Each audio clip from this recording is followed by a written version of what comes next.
Okay, great.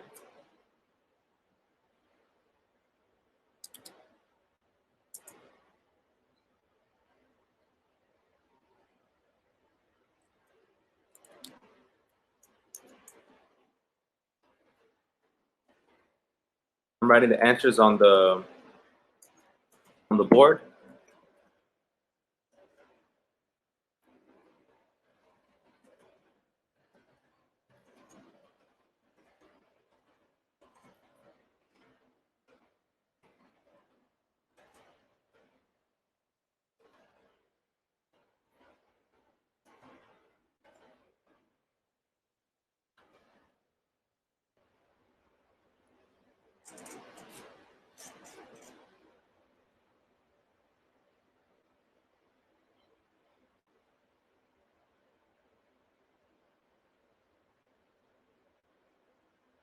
Everyone's here. That's good.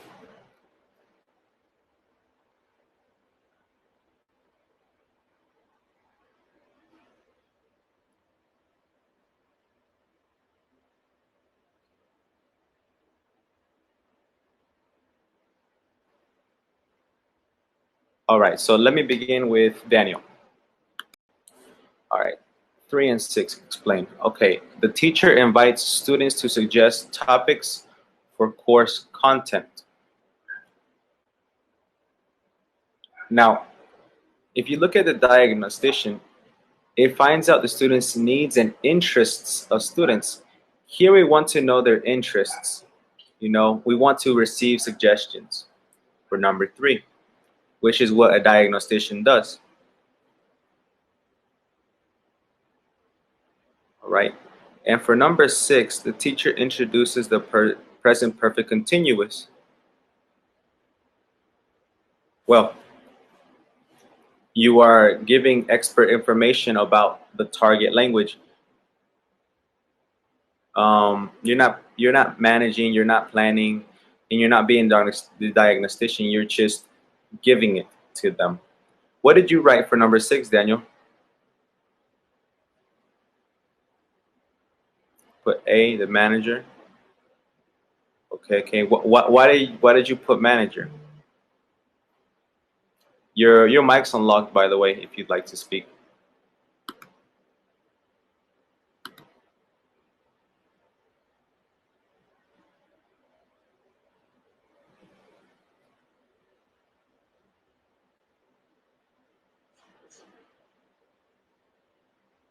Put A.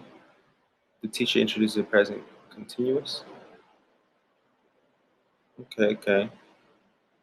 Yes, because I thought that the teacher give an activity during class time. So I think I was taught that the manager is a role here in this activity. Oh, okay. You're talking about like presenting the present perfect continuous, Yes, right? Okay. yes. Because okay, guys, we are studying, or we are see the present perfect continuous, for example, no? So that the teacher gives the class according to the present perfect continuous. That's why I choose manager. Okay. Yeah, that what you're referring to would be the presentation, which Yes, would be like a stage and would be the manager, yes. But here we are introducing, like that means we're actually, explaining, right? uh-huh. Yes? I mean the teacher is explaining to the students the present perfect continuous. Yes, in this case, yes, she's already into it. Okay, but here the teacher introduced the present perfect continuous. What's the difference? Okay, the difference is that the presentation would be considered a Uh-huh. stage, Okay. and introducing is like you are already doing the activity. You're already telling them the information. Okay, the present perfect continuous is used to talk about an activity that began in the past and continues up into the present. You know, you Oh, are giving expert information. uh-huh. I'm giving my expert information. Yes. Okay. All Okay, right. thank No problem. Let's see, you. Magdalena.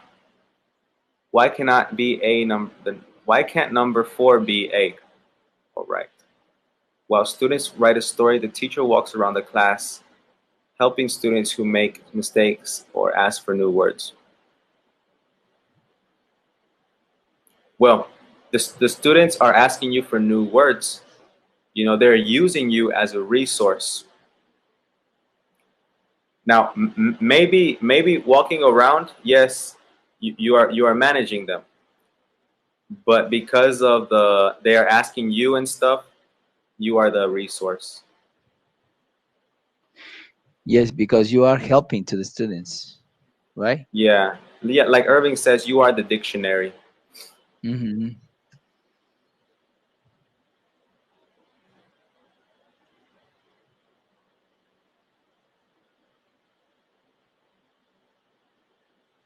Let's see.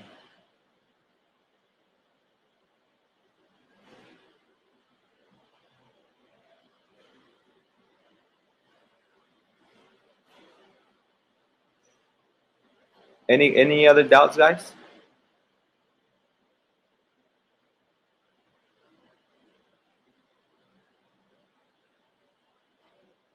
Oh, it's okay.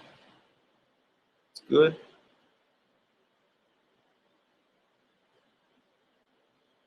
Yeah, exactly, Ila. When a student asks for the meaning of a word, you are the language resource.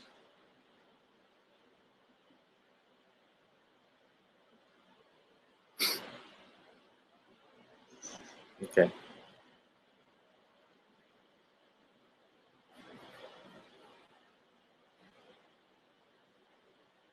Let's move on.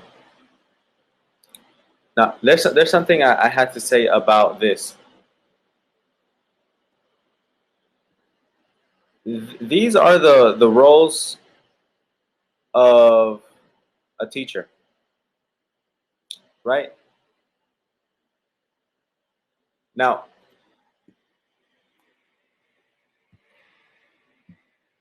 I want you to do this. I am going to give you a role. Okay. Let's see. Manager, Brenda. Facilitator,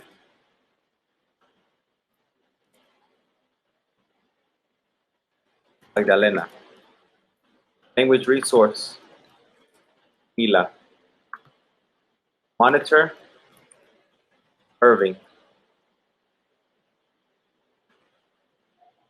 Counselor, Maria Belen.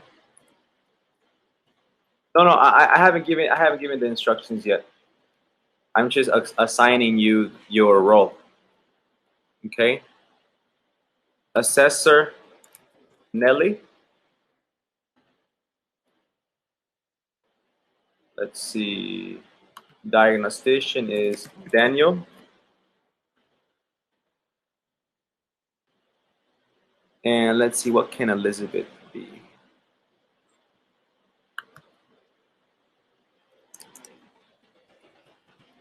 Elizabeth is a reflector.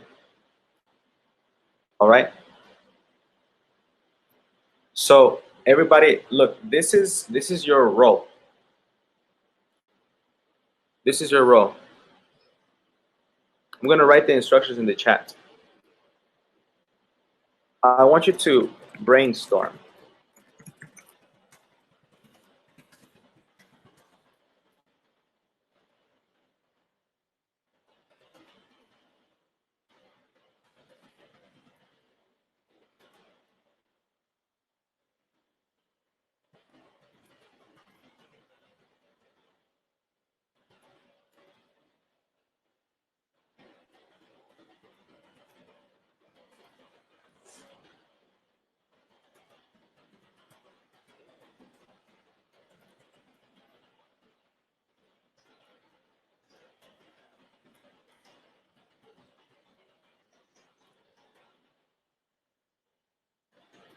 Okay, so I want you to brainstorm when you might be able to be this role.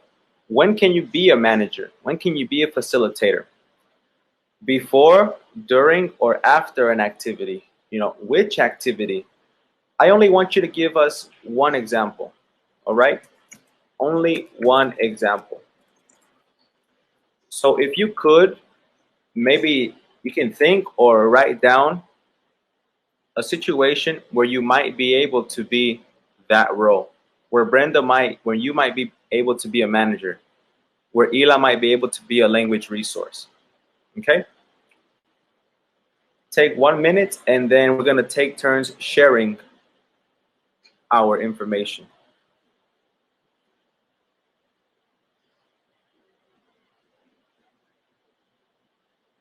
Done. Nice.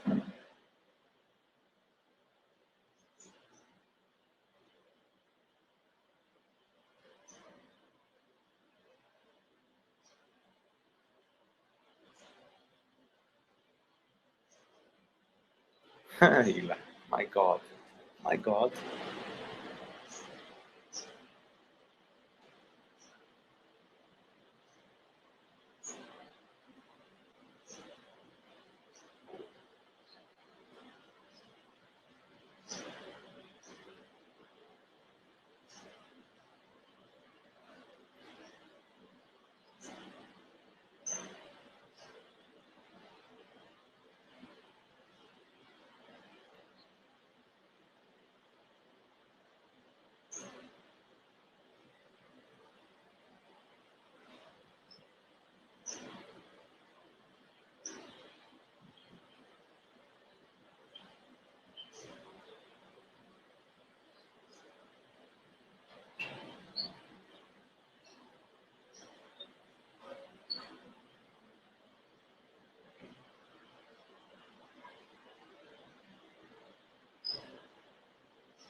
Okay, so um, yes, only one example, Maria Belen. Okay, Magdalena, you are a facilitator. Okay, that is your role.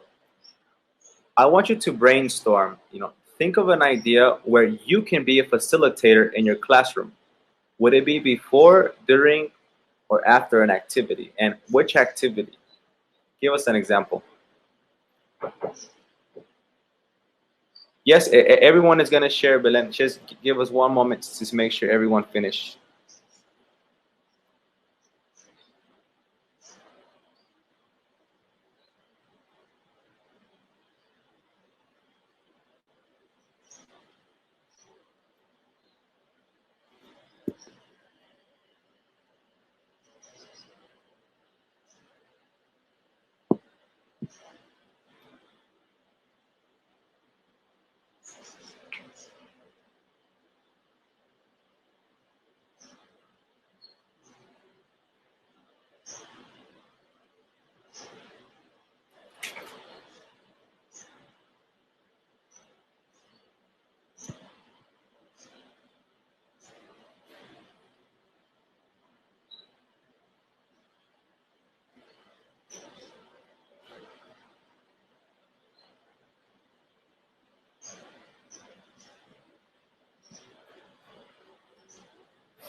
Tell me Carlota. Why Carlota?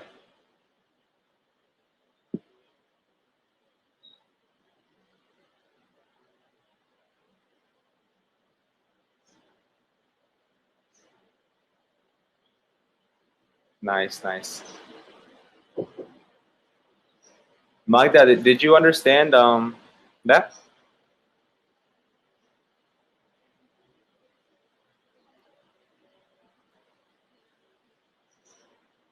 Tranquila.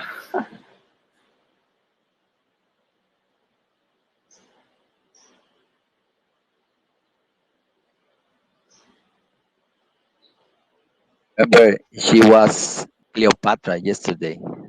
Yeah. Today Okay. is Carlota. It's nice.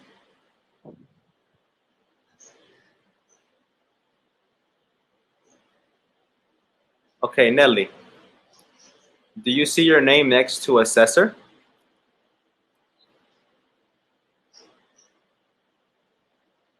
All right. Here, let me pin it. Okay, I pinned the message. It says, brainstorm when you might be able to be an assessor. Would you be an assessor before, during, or after an activity? And which activity? Okay, I just want you to give me one example of this.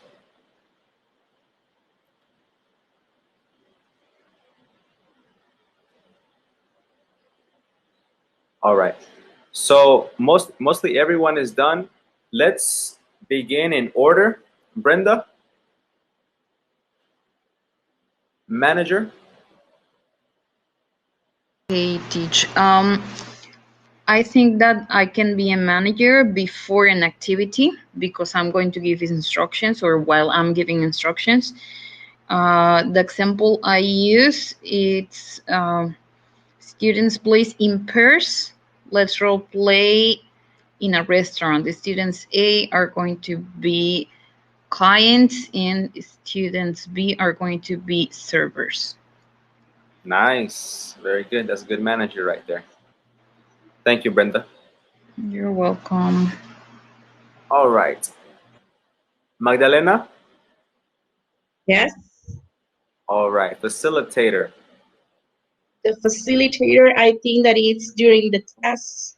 For example, when I have to be in the productive activity, Mhm. I have to visit the students to try it themselves. And if they need help, I can help. Am I Okay. right? Okay. So which activity? Which activity? I have to specify the activity. Yeah. Maybe in a worksheet, maybe I have teach the present simple, and I gave them a worksheet to practice. Um, and almost always I ask them to do it in pairs so they can help themselves, each other. So Okay. that is the form. Okay. Yes, that's good. You are giving them resources and you're helping them become autonomous. Excellent. Okay. Thank you, Magdalena. You're welcome. Ila, language resource.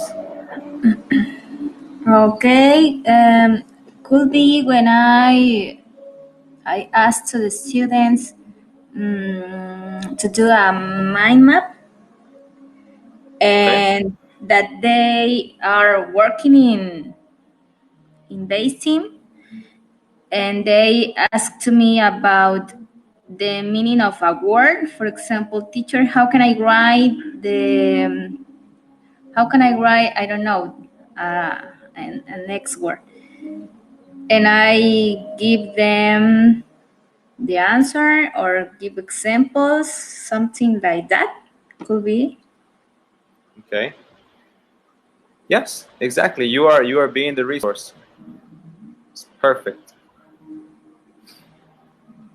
All right. Thank you, Ila. You're welcome. Okay, Nelly, you say you don't understand Brenda's example. So a manager is usually a manager before the activity, as she said. She said, imagine having a group, and she is giving instructions. Okay, we're going to role play a restaurant scene. Student this side, you are student A's. You this side, you are student B, the customers. And so you're managing that. You're giving them instructions, and that is the part of being a manager. Okay, Irving.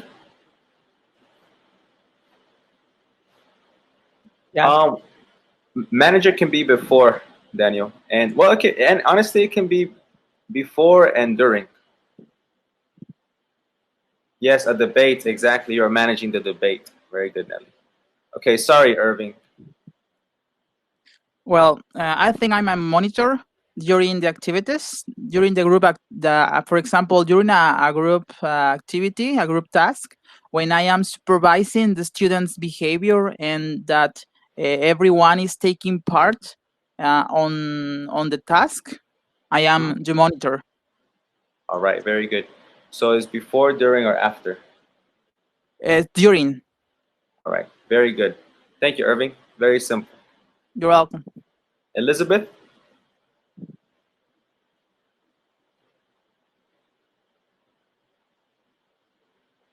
Well, I think that a reflector is when we have to, in a class, the students are doing a performance or presenting something, and I'm going to evaluate their presentations. Maybe with a rubric, maybe I'm going to evaluate the way they use the grammar, the pronunciation, or fluency speaking, comprehension about the topic. I think that these are kind of examples. I don't know if I'm right. All right, very good. Yes, you are correct. And another question, is it before, during, or after an activity?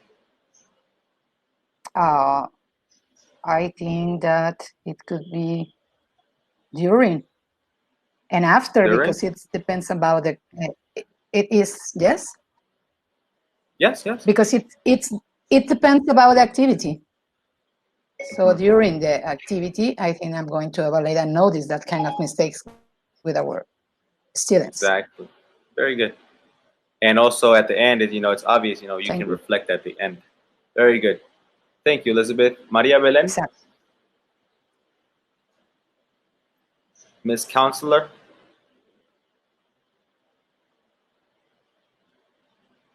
Hello. Hello. Hello. Okay.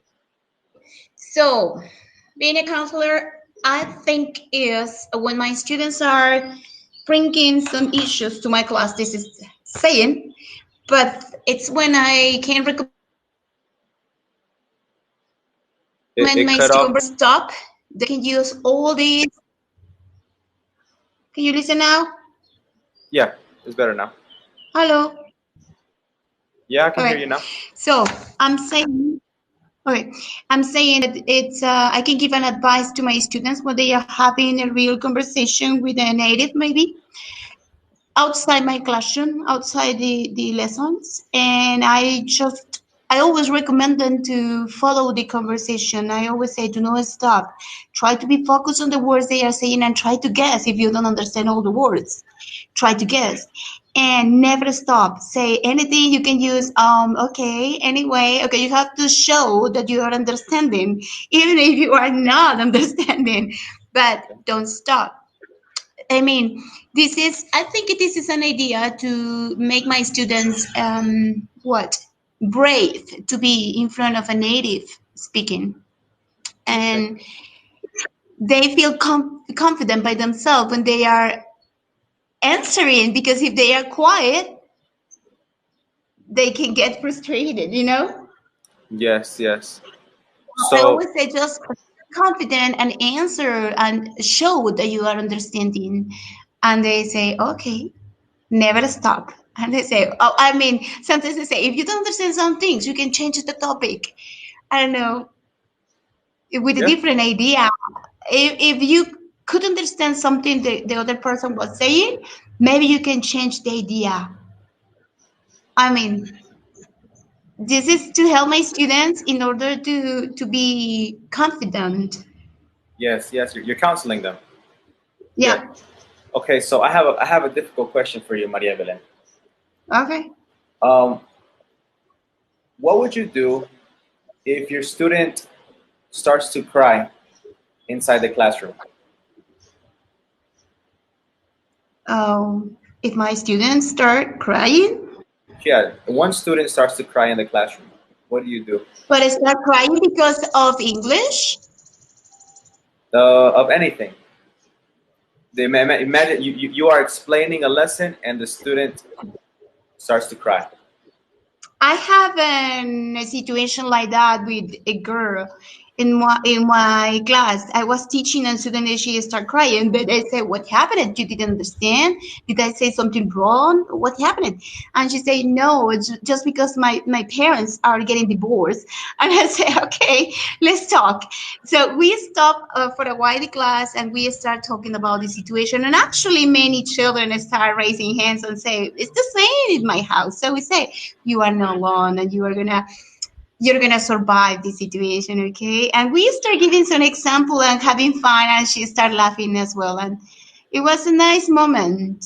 And then I could continue my class. Yes. Okay. Well, that was actually like a good solution, right? Yeah, Okay. talking, Yeah, talk. definitely. They need to talk. Yeah, And you must have a strong group for her to be comfortable enough to express it yeah. in to the whole class. Yeah. Yeah, that happened with children around 9 to 13 years. But I have some situation with adults, and they were very, I don't know, which is the right word to say, comprehensive. Comprehensive. Okay, so all of them are putting on shoes from the other person, and they say, "Don't worry, we are with you." And maybe I'm a kind of teacher that I make my students to be.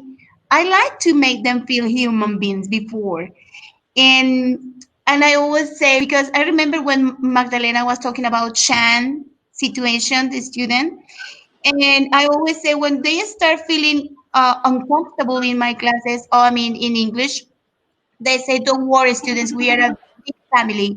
We are just a family. Don't worry, we are learning together, and we are the same here, okay?" And they say, "Okay, we are family."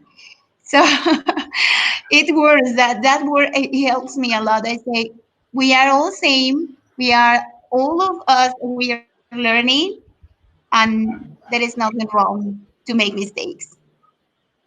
Okay, that's nice. That's good. You set the atmosphere. Yeah, Great. Thank you, Maria Belen. welcome. Yes, and the being a counselor, that can be before, during, or after the activity. Whenever it's necessary. Miss Neliante, can you please tell us about the assessor?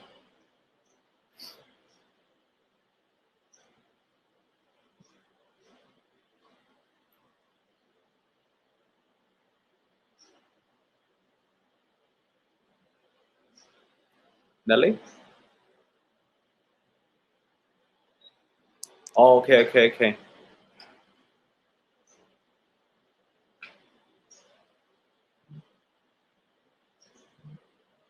Okay. Let's see.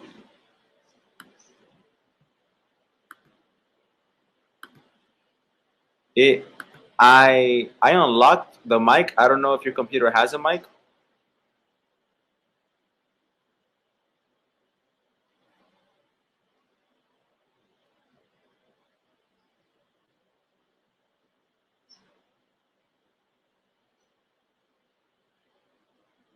Okay, great.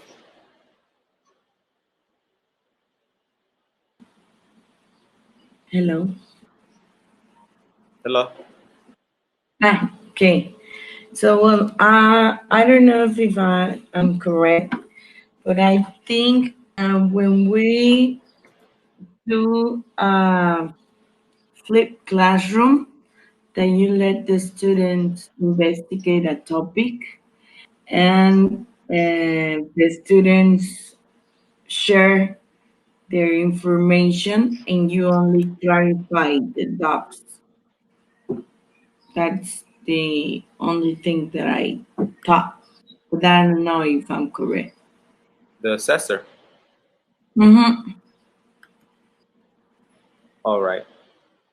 Can you repeat it? Can you repeat it again, please? Yes, for example, when you use the flipped classroom, that means that you let the students to investigate a topic, and then at the class you socialize the information and everything, and just clarify doubts. That will be an assessor, Mm, and then I kind don't of. know. Let's look at the definition here. Oh, you have it there. Uh-huh. So, an assessor is evaluating learners' performance. Because I don't have that information, so that's why. Oh yeah, because you just came, right? I'm sorry. I'm gonna send it to the group. Uh-huh. Okay, thank you. All right. Well, Nelly, we're gonna continue with Daniel, diagnostician.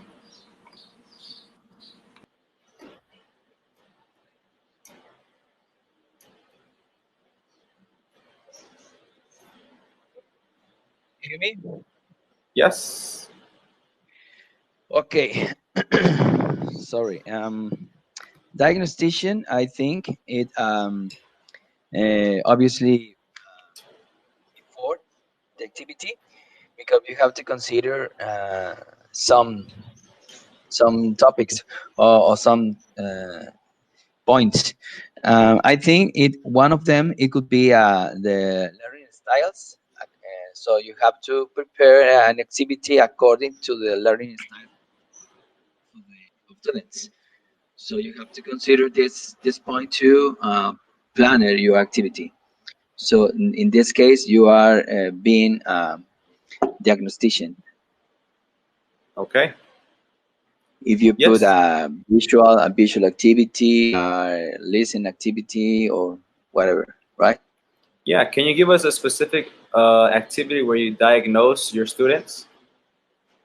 Yes. For example, uh, nowadays during this period home, I put a activity on my students. For example, for simple pass, I'm put a video explaining the simple pass and the grammar, and I put another video to use as a simple pass, and that's It's in a video.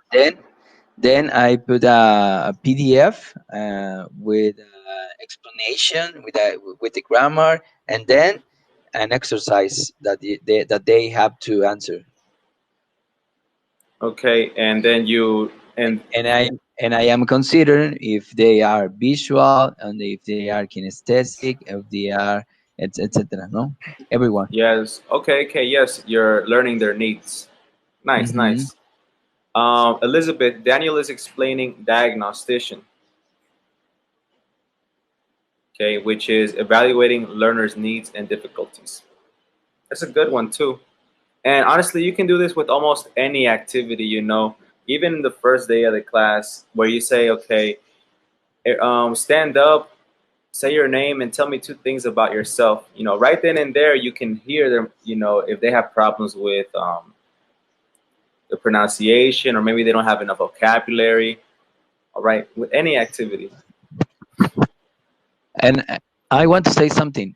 Yeah. The diagnostician, most of the time, or several teachers thinks that the diagnostician is only at the beginning of the year, Oh, yeah, it's true. and that's wrong. It's in every week that you are planning about your activities. You have to consider this. You're right, man. Every day. Yes, Because new that's all. difficulties will always arise, new needs will always arise. That's good. Nice. Mhm. Thank you. Thank you. All right, and that is it for the roles of the teacher. Let's move on to the next one, which is grouping learners. All right, grouping learners. This one is super, super easy and super fast. All right, look at this. Can everybody see this?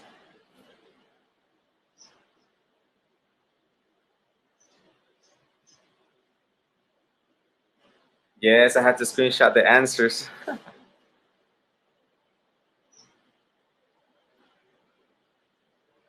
All right. So, what do the S what do the S's represent? Students, and the TT?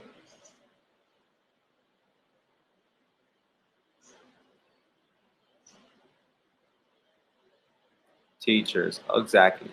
And now, if you notice, let me zoom in a little bit. There are some arrows. That means that is the way that the students are facing. Okay? That is where the students are facing. That's where they're looking towards. All right? And number 9 is a mess. But yeah. All right.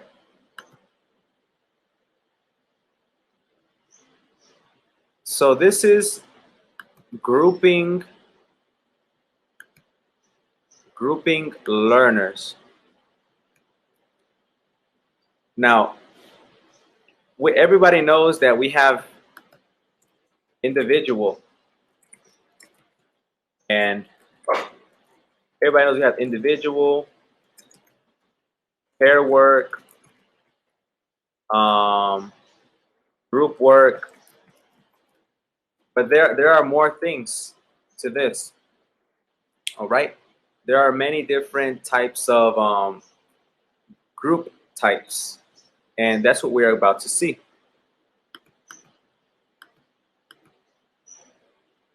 So these are the different group types illustrated.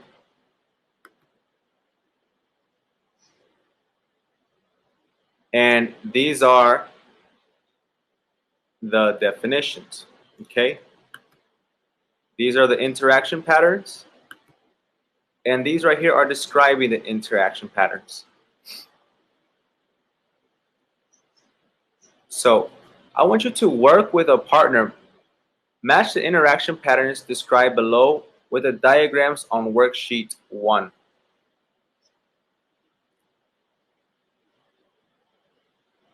So let's see. A, students working in closed pairs. That means students work with a partner doing pair work, not in front of the class. Closed pairs. What number do you think is letter A? Closed pairs.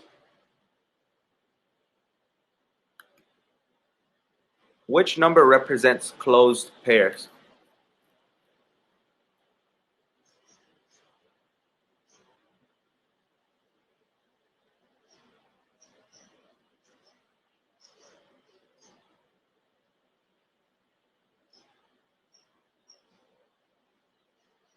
Yes, very good.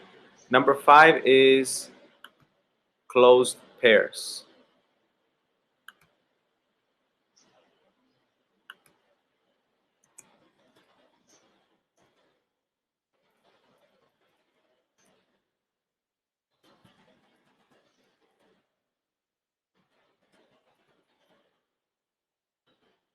Okay? Could I explain why? Okay. So a closed pair, that means that the students are in pairs. And that is all. They're just working together and with nobody else. Okay? We have different types of pairs, but this is considered a closed pair. Those two, everybody else, nothing. So they are closed to each other.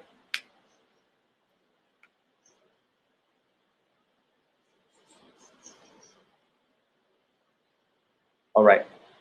Let's see. Let's do one more, and the rest you do by yourself. Okay. Letter B. Students work with the teacher in open class or whole class. The teacher leads the class, and all the students are focusing on the teacher rather than working alone or in groups. So, which one illustrates that? Which one illustrates students working in open class or whole class? Very good. This is B. Students work with teacher as a whole class or open class.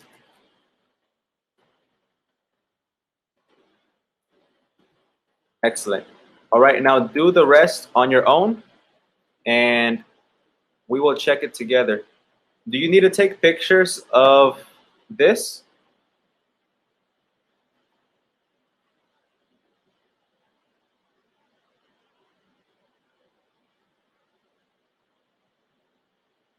All right, yes. Take a picture right quick so I can go to the other one.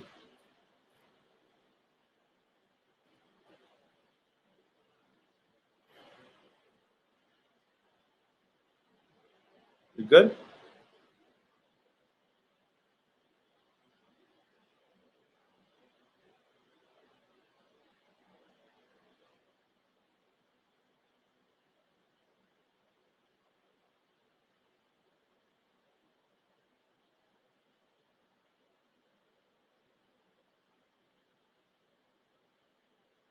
Okay, here we go. Please try to take 2 minutes. In 2 minutes, we will check it.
Okay, Maria Belén, good.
All right. Since most of you are finishing, I am writing the answers on here.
Let's just see the first ones, please.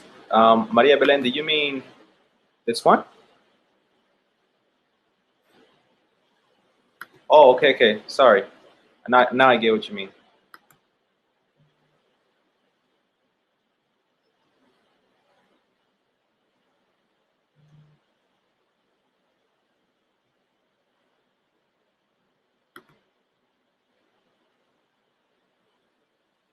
All right. So did everybody get this correct? Yes. Pretty simple stuff, right? Is there any new term that you learn? I'm pretty sure all of you do this in your class, but is there any like term that you learn for that specific interaction pattern?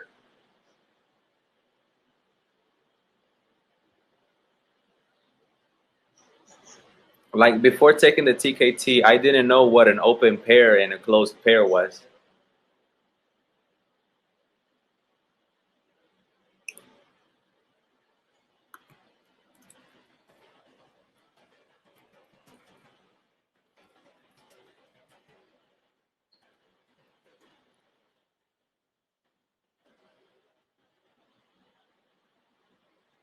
Open class.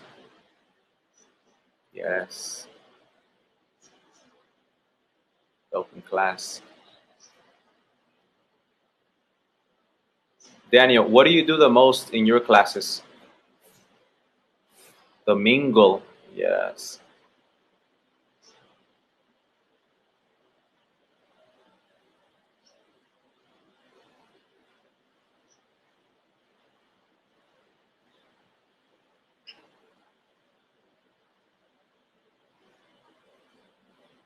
You work a lot in group work. Yes. That's really effective with big classes.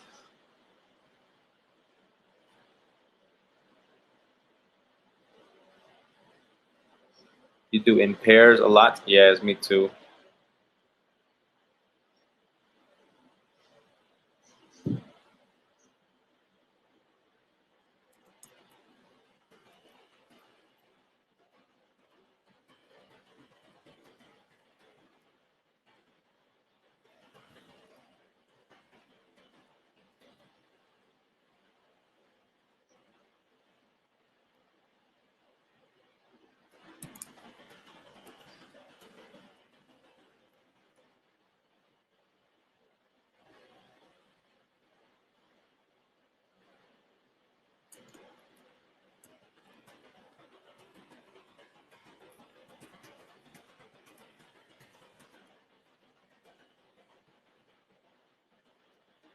Okay, so question there. Which interaction pattern do you feel the most useful?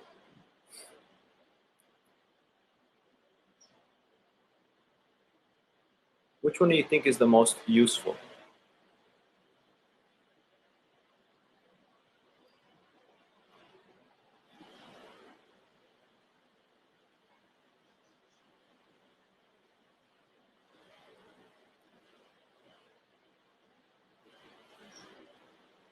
And that goes for anybody, Brenda, Irving, Nelly, Ela.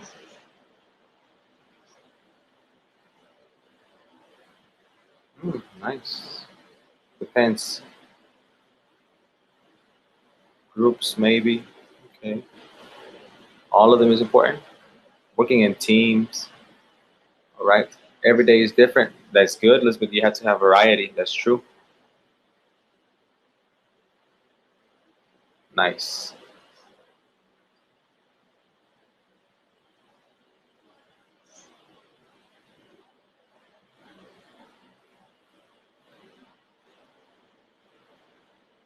That's true. It's very true, Irving.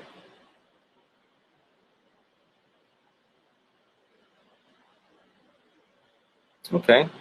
That's nice. So, Brenda, your desks are organized, like for them to face each other.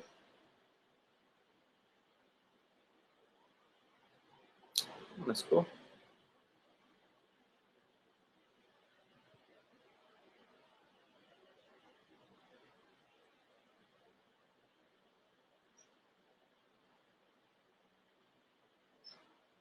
Yes, that's true. All right. So now let's finish it up.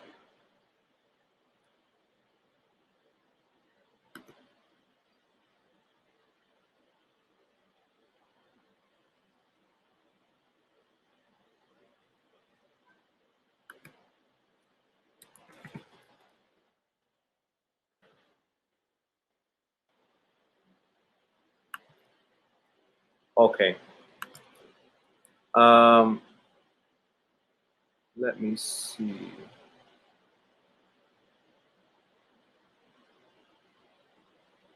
Give me one moment.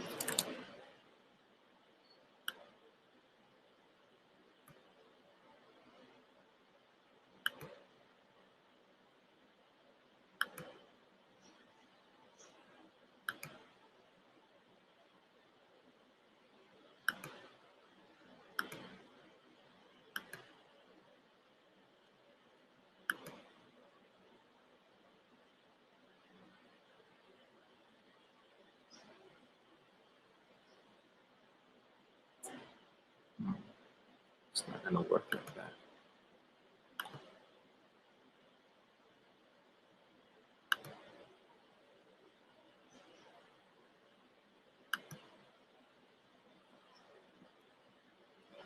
All right. So look, we're not gonna do this activity here because it's gonna take too long, and there is no right or wrong answer. There can be many answers are correct.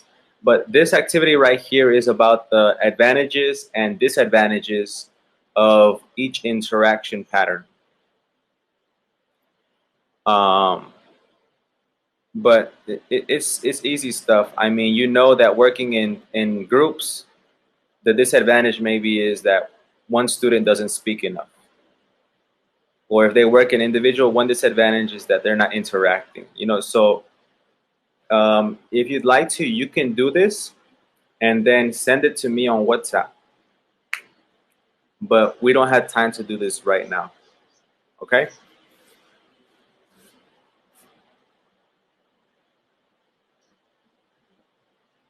Yes, that's a disadvantage too. All right. Sample task. Let's conclude.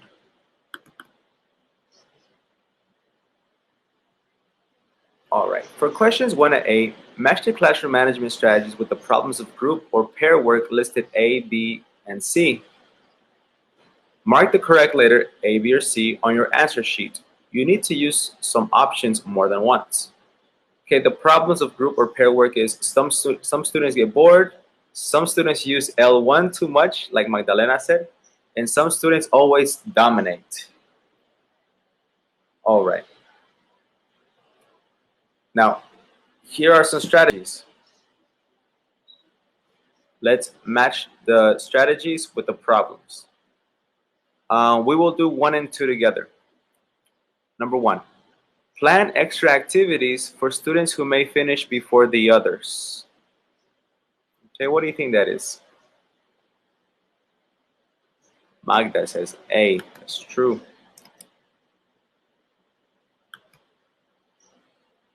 Number 2, make sure students know the language they need to complete the tasks.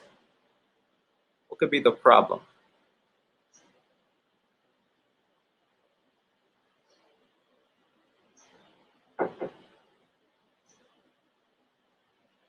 Yes, that is B. You know, sometimes they speak Spanish because we make them do an activity, but they don't know what functions they might need, right? They might say, ¿qué dijiste? And we need to teach them how to ask for clarification, all right, etc., etc. And do 3 to 8 on your own. We will check it in 2 minutes, all right?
Of course, Belen, of course.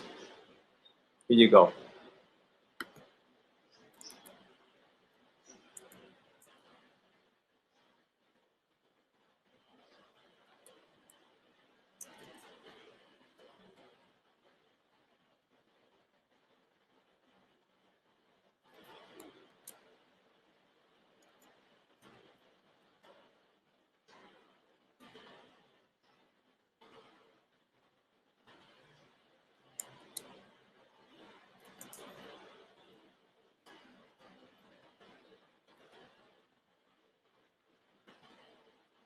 All right, there are the answers.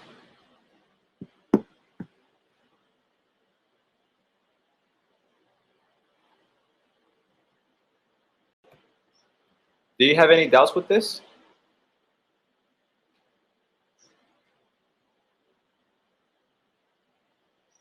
Nope. Easy stuff, right? Easy stuff.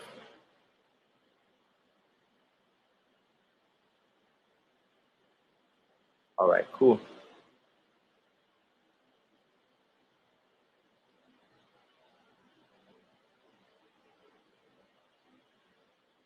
All right.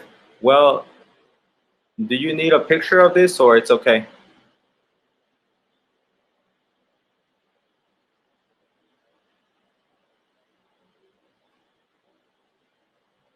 All right, great, great. Well, that is it for grouping our learners. A very important concept about this, as you guys mentioned before, is to have a lot of variety. You know, doing pair work all the time gets boring, and it is important to use all 9 styles. I recommend using at least 4 or 5 different interaction patterns in each classroom. It will make it more dynamic, and the students will be less likely to get bored. All right, here we go.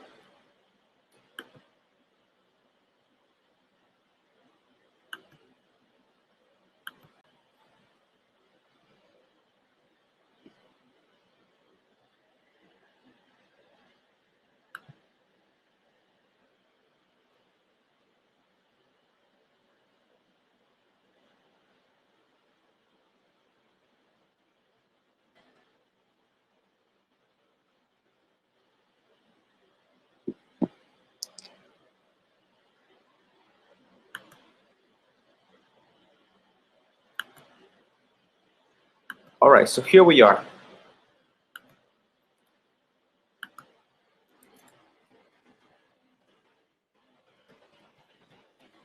Correcting learners.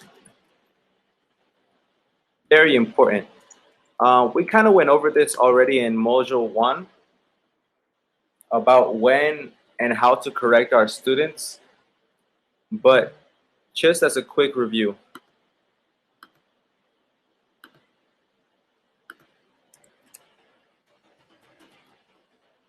When should we correct our students?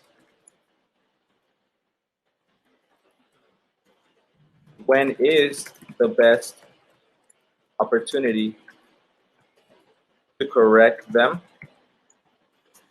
And when should we not correct them? All right. Let's be very clear with our answers. When should we correct our students? If you would like to speak, you can turn on your microphones at any time. When should we correct our students?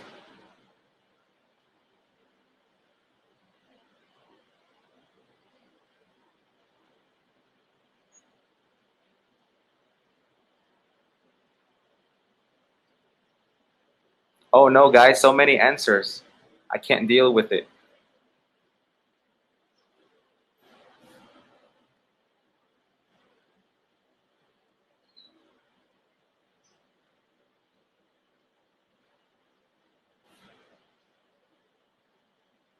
No, Hello, Magdalena. I am a volunteer. I Yes, don't know. thank you. On the first one, where should we correct our students? I think that it's supposed that when they make mistakes, but maybe if they are a little bit advanced or intermediate, um, well, when they have mistakes. The next one, when is the best opportunity to correct them?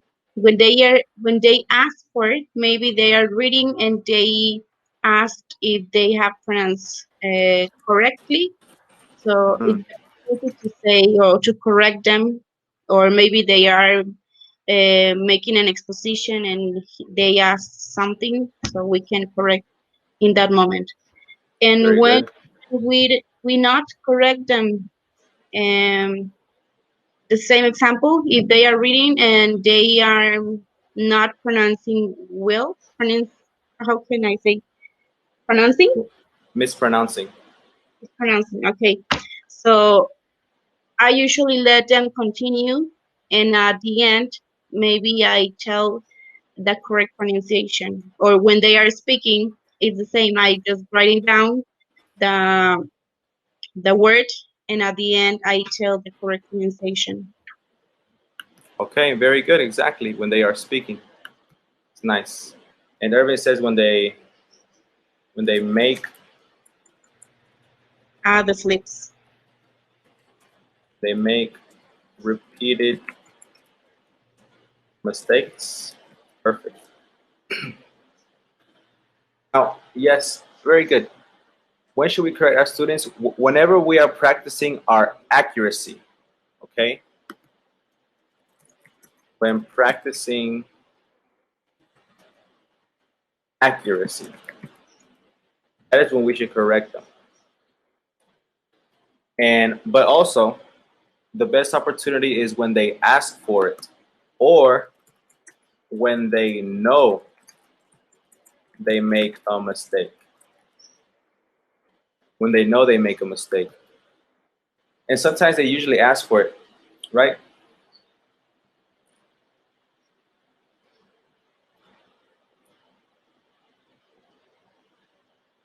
And when should we not correct them? When they are speaking, exactly. When they are speaking and when they are doing fluency activities.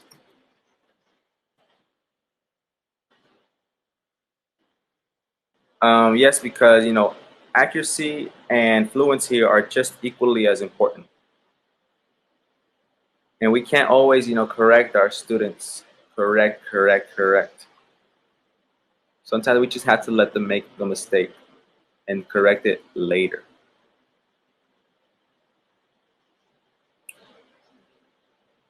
So let's move on.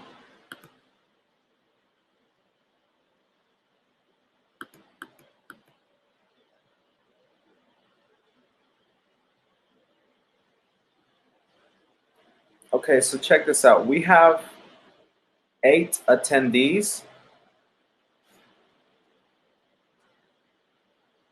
We have 8 attendees, and here we have 3 teachers' comments.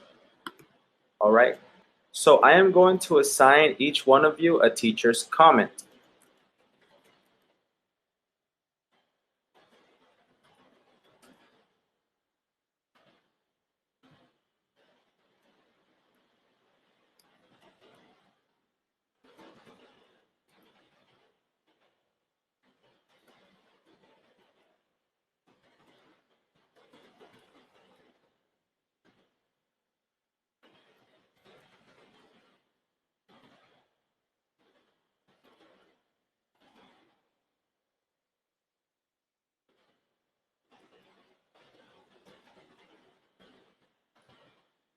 All right. Do you see your names on the teacher's comments?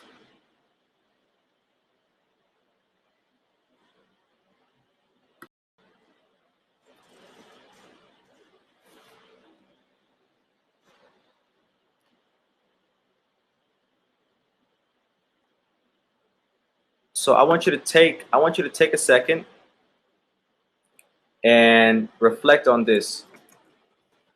Do you agree with the teacher's comment?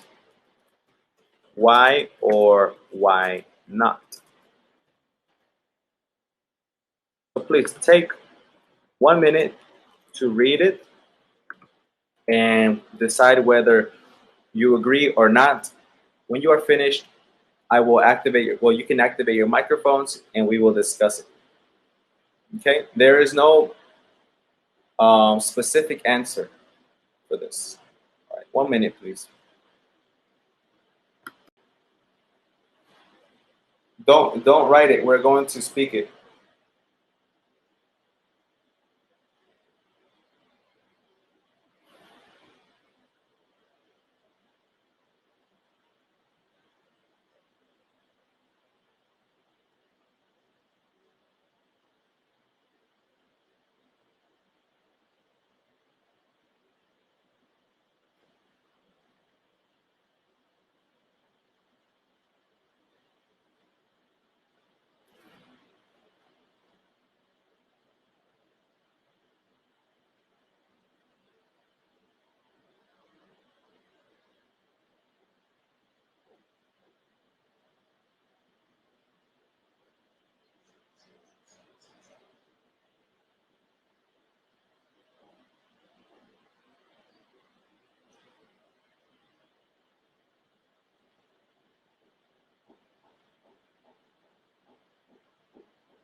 All right.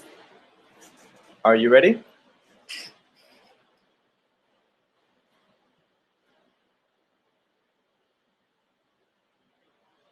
Okay. Hold on, I have to connect my charger.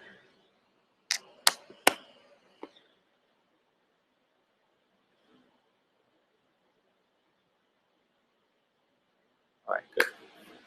All right, so please, Brenda and Magda, can you activate your microphones?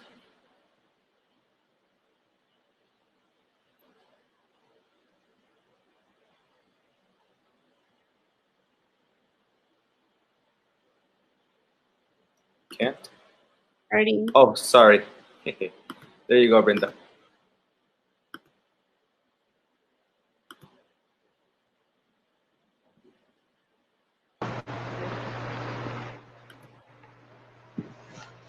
All right. So I never let my students make mistakes. If they say anything wrong, I stop them and make them say it correctly. I don't want them to learn bad English. Do you agree with me? No, because as we said before, they they are going to feel like punished all the time. I don't know. They are going to lose that confidence, and maybe they will not uh, want to speak anymore. Okay, okay. Brenda, do you have anything to add on? Not much. Just I think that mistakes are part of the learning process. So they need to make mistakes in order to learn something new. That's all. Okay, okay. Um, what is one suggestion you could give to me if I am this teacher? Let the students make mistakes because that's the way they can learn. Okay, You can correct your students, not all the time, and try to find a soft way to correct them, which means if they are just talking, maybe you can wait till they finish and repeat the whole phrase they said, but in the correct way. After. all right. Good, good.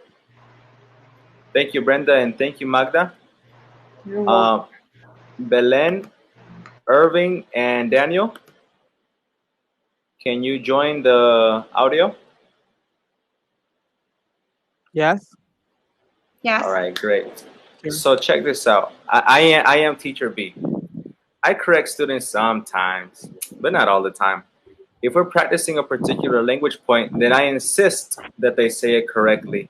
But if we're doing a freer activity, then I try not to correct students too much.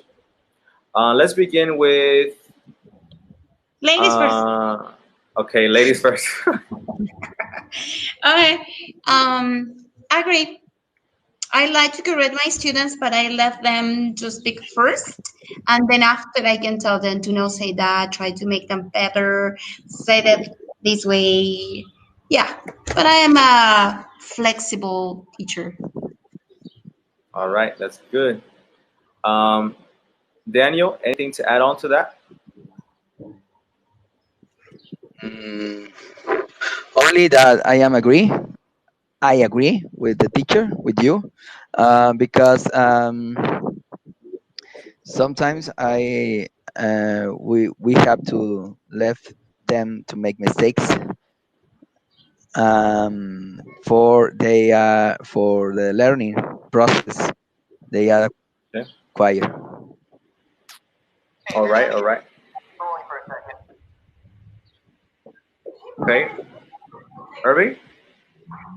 I totally agree. That's exactly how we have to work. If I am teaching grammar, I have to correct my students. But if we are in a speaking a role play, speaking practice, we have to work on my students' fluency. Very good. All right. Thanks, guys. So remember, for teacher B, the good thing about teacher B is that she corrects when it is appropriate, Uh-huh. and they focus correction on the aims of the activity. All right. So if it's accuracy, you correct it, and if it's not accuracy, let it be. All right. Don't worry, Nelly. I'm muted. Now, thank you, guys. Um, Teacher C, Nelly, Ela, and Ellie, can you activate your microphones?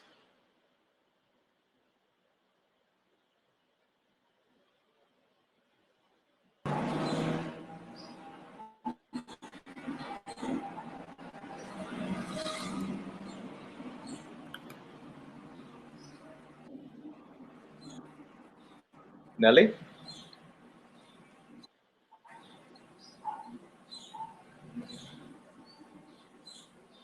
No. Okay, Yeah. teacher. All right, cool. So who would like to speak first? Nelly, it's okay. All right, Nelly. Well, I am teacher C, Nelly. I try to correct students as little as possible. I want my students to express themselves in English without worrying too much about making mistakes. Do you agree with me? Well, I agree when you are making, when you are practicing fluency skills, or how can I say? Yes, when you are practicing fluency, because if you interrupt the student while they are speaking, well, probably they forget what they want to say. So I agree only when you are practicing fluency. But on the All right. rest, I think on the other activities, I think it is necessary to correct them. Not always, but sometimes. All right. Very good. Thanks, Nelly. Ila? Okay, teacher. So I agree in the point that lead them to practice fluency, right? At the beginning of my classes, um, I have 2 or 3 questions for them, and they have to practice with their twins in pairs. But I leave them that make mistakes, and I can correct them, and but no every time. But when we practice reading skills, I work with them. The For example, the one class you told us about an activity that they read, and in a point they stop. They stop when they make a mistake. So do you Mm, understand? And yeah. when they make a mistake, they stop and ask to the class about the mistake, the correct pronunciation. And that are 2 different ways to work with my students in elementary. I don't know if it's okay or no or so. Yeah, yeah. I think this strategy applies to all levels and all ages of um, learners. Yes. Now, but it also depends on your students' needs. For example, I have some students that can't continue doing an activity unless they know they are correct, even if they are doing fluency. Teacher, is this correct? Teacher, is this correct? Am I saying this correctly? And Yes. well, if that's what they need, then you have to help them, because if not, then they're gonna feel like you're not supporting them. So it all depends. The general Yeah, rule but because is that. I have a group. In that group, I have 4 or 5 students that every time are looking for the mistakes of their classmates, and when they are talking, they all time say, teacher, that's not correct. Teacher, they said it and it's not correct. And I said, yes, yes, yes, but leave them, leave them. But yes, I have 4 or 5 students that all time are looking for mistakes of their classmates. Oh man, that's difficult. All Yes. right. Well, it's a good thing that you tell them that, to let them make the mistakes. All right, thank you. Ellie, do you have anything that you'd like to add on? Yes. Well, in my case, I think that it's important. Well, it depends about the level, because if we are starting with the students beginners, maybe we have to let them to be confident by themselves. But if I am with a intermediate level, I think it's necessary to make the mistakes. So I think that it's important. This, and of course, if we are talking about practicing the skill speaking, really nowadays I'm working in this form because I've already learned that first we have to let the students have confidence in themselves, and otherwise that is why they are so unsure with their language. So I have learned this, that I have to let the students to speak, and at the end I have to make the mistakes with them. But Yes, to it's check them, right? important the level. I think that it's important the level, because if we are talking like us, no, if you don't correct us, we are continuing with the same mistakes. Do you understand? So I think it's important the level.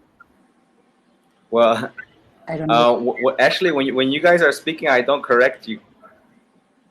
I Exactly. But I think that I because I am helping you with the TKT stuff. Now, if I were teaching you like English, then yes, I would be correcting you. But I let you make mistakes. yes. It's okay. Okay. Well, guys, thank you so much. Let's move on to the next one.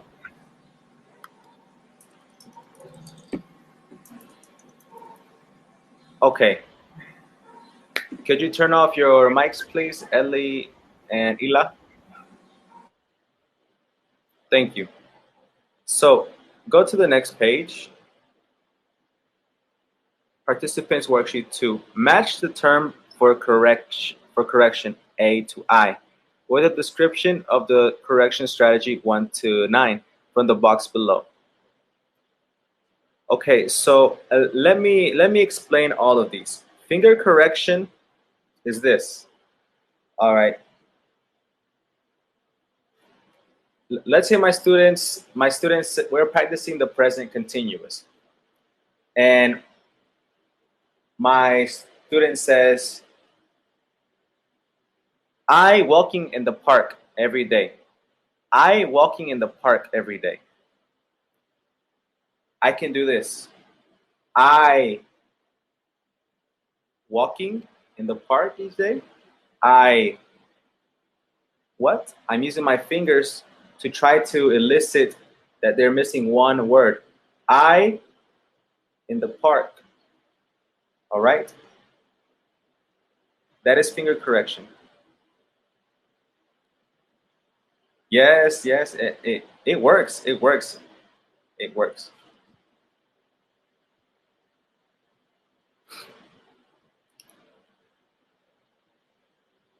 How can I write the definition? The definition of finger correction?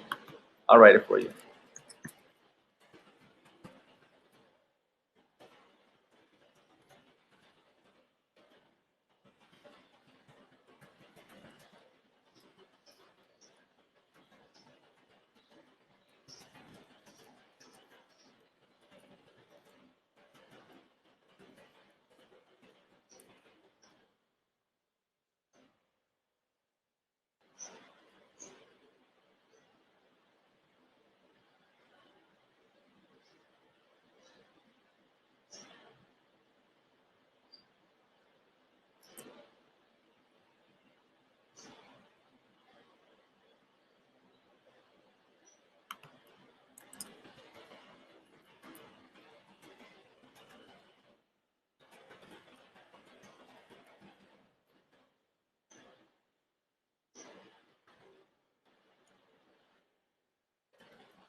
So using your fingers to point out each word in the sentence and which word they are missing. I walking in the park. All right, and peer correction, well, that is when the students correct each other. This is very common when they do a writing task. Okay, guys, you're finished. Now I want you to change papers and circle any spelling mistakes that you see. All right, they're doing that in pairs. They're helping each other. Delayed correction is what we do when they are practicing their fluency.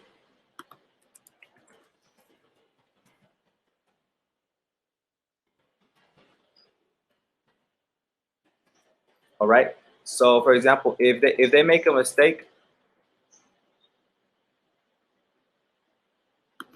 if they make a mistake while they're doing the speaking activity, well, we wait, we delay the correction, and tell them when they are finished. That's what it is called. And reformulation. Reformulation is a fancy word for repeating the word, but without emphasizing it. So let me explain. Hmm. Oh, the movie was very interesting. And I said, yeah, it was really interesting, right? Oh, teacher, the movie was really interesting. And I said, yes, it was really interesting, right?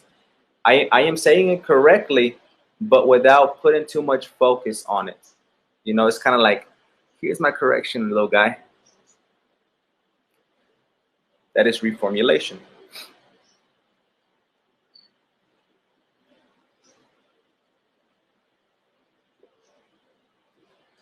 Um, Let me check if we have that definition.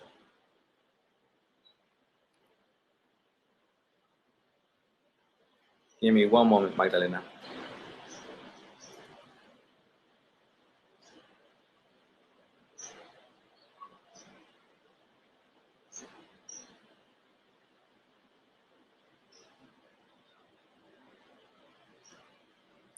No, you don't have the definitions.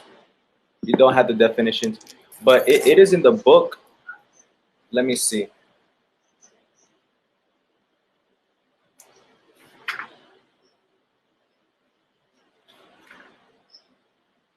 It is in the book. If you'd like to, I can take pictures of the book and send it to you. I don't know if you have the book.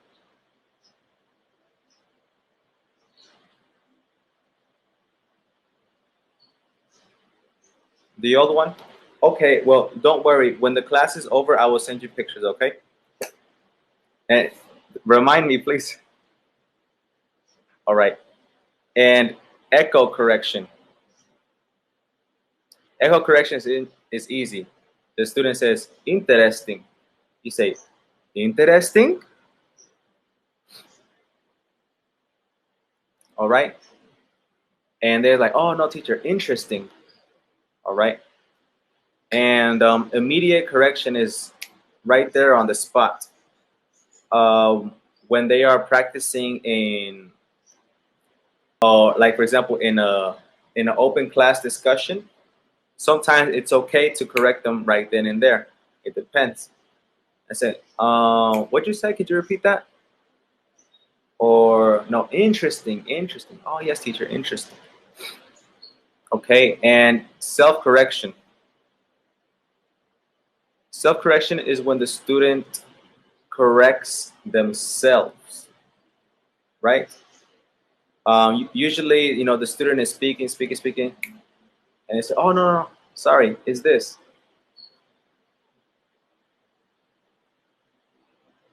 Am I going to give the answers? Answers.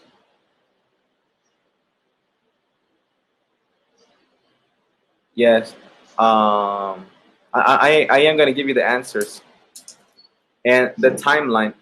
The timeline is very important when you are presenting the past perfect. That is one example.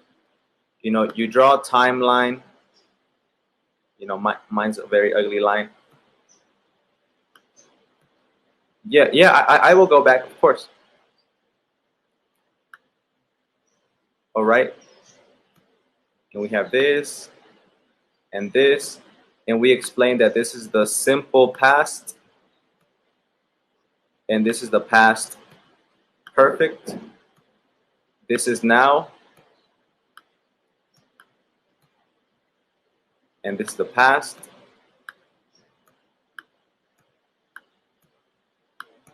This was yesterday, and anything that happened before yesterday. Oh my gosh, I'm bad at this. All right, that says yesterday. And anything that happened before yesterday will be considered the past perfect if you are combining two past actions. All right, that is the timeline. And the correction code. Okay, a correction code is for the writing. I don't know if you remember. I think I told you in one of the first classes how we can have a correction code. Like we have a circle for the misspelling, a square for the wrong subject verb agreements, brackets for the wrong sentence, 3 lines for the capitalization and stuff like that. Okay? So now let's begin.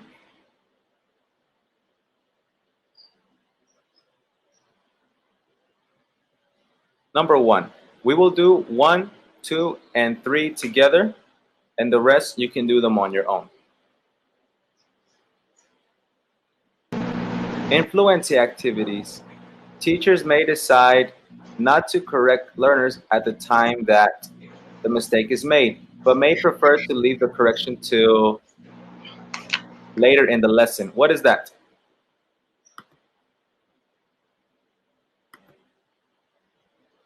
Yes, number 1 is C. Delayed correction.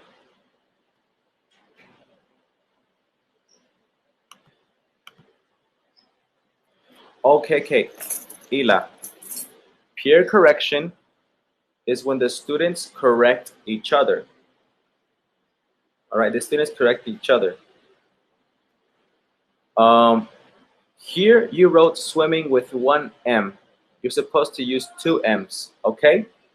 And you know they're helping each other.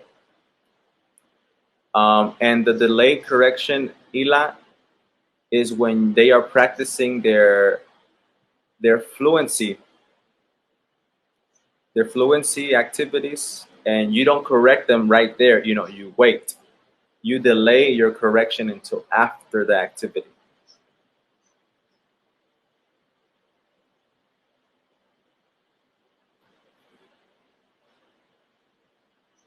All right. Let's see. No problem. Number 2, a method used when students make a mistake and the teacher repeats the mistake with rising intonation, encouraging students to correct themselves. Student, he don't like it. Don't? He doesn't like it. What is number 2?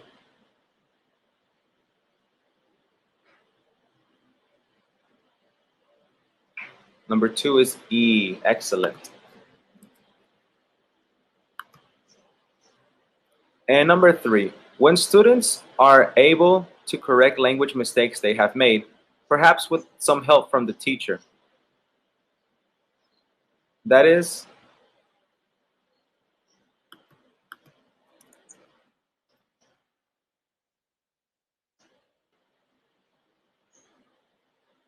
when students are able to correct language mistakes they have made.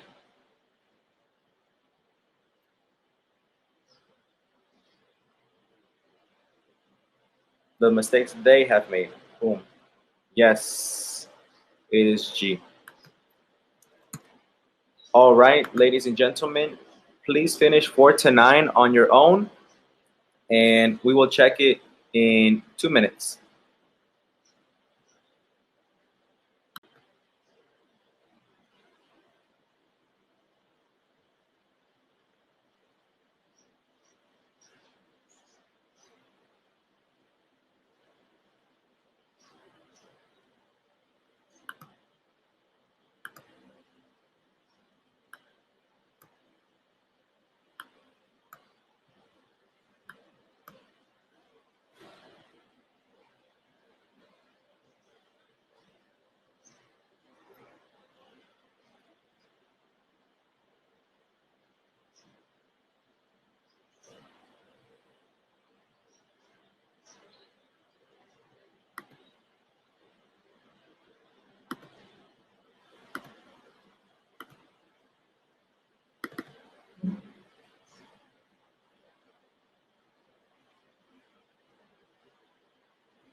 All right.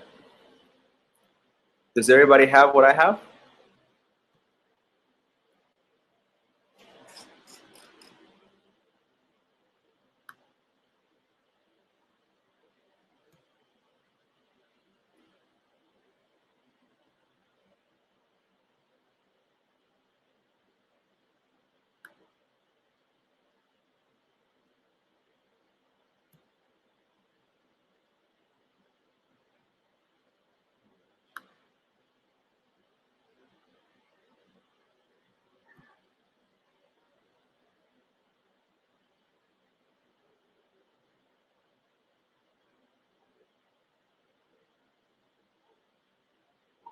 Oh, don't worry, Maria Belén. Okay, it's good. Any doubts?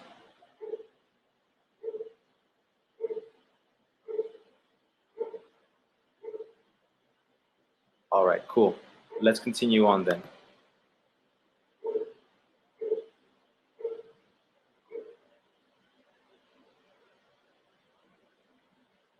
All right. This is an example of a correction code. All right. Well, to make things go quicker, I will explain this a little bit on my own. So look, discuss the following statements with your group. Do you think they are right? Number one, the most important thing in a piece of written work is how accurate it is. There should be as few mistakes as possible. All right, now, it's not, that's not the most important thing. You know, we should also consider content and ideas.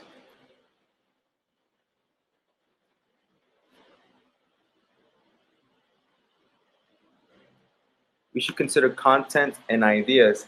They can have a grammatically correct sentence, but maybe it's very simple, or maybe it's not creative, you know, or maybe they only talk about one basic thing.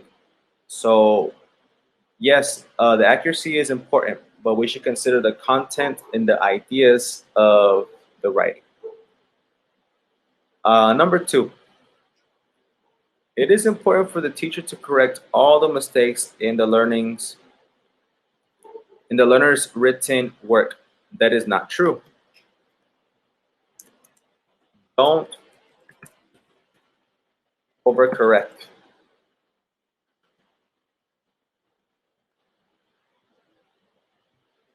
You know, if your student wrote one paper, if your student wrote one paper and that paper has 30 mistakes, you know, don't correct the 30 mistakes. That paper is going to look really bad. You should think about the most important mistakes. The most important mistakes, like basically the ones that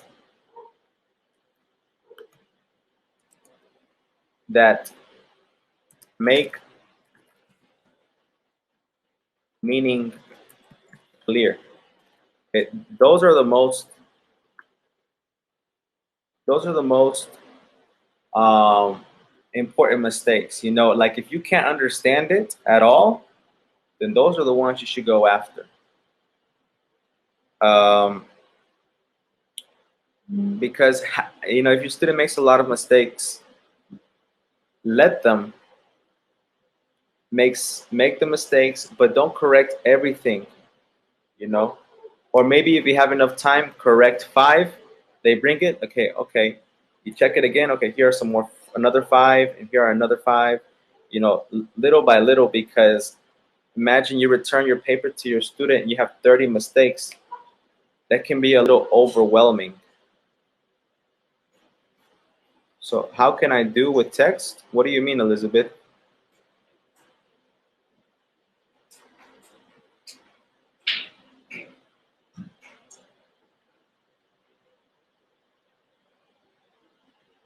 You can turn on your microphone.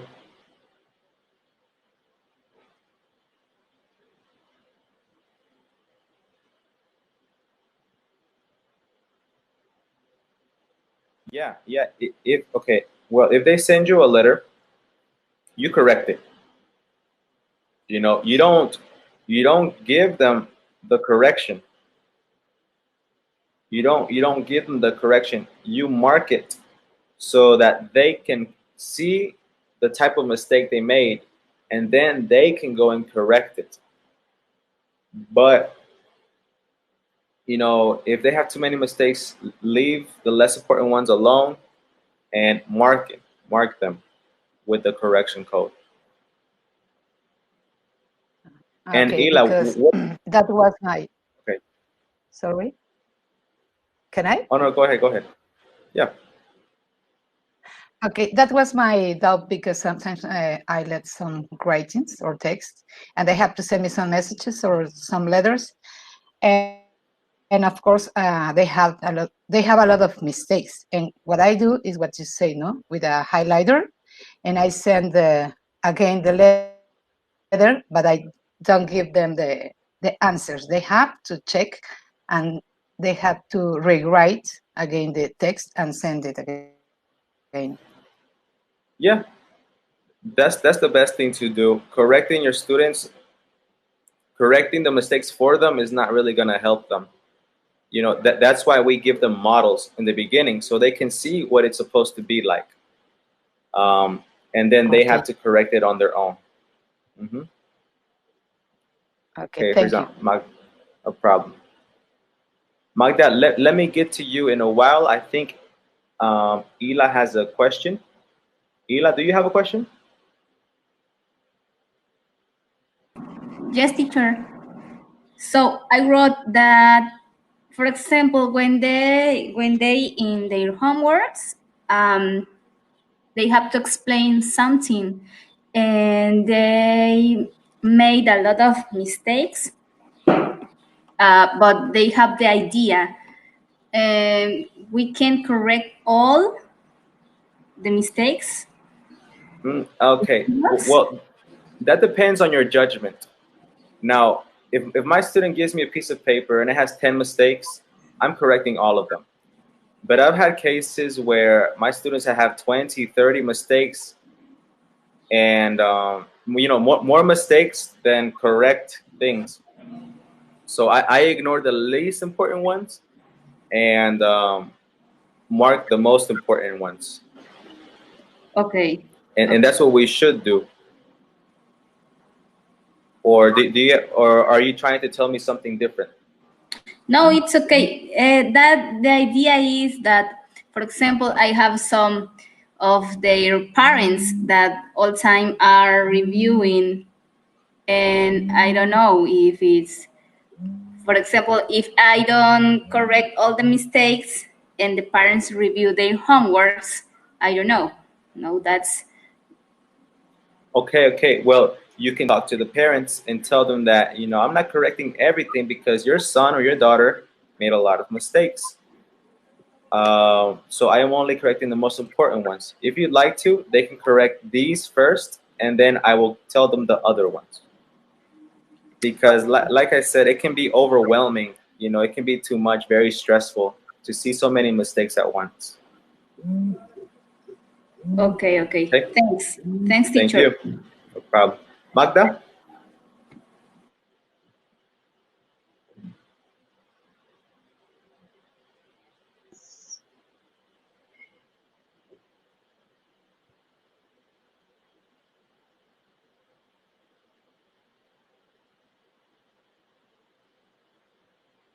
So, Hello.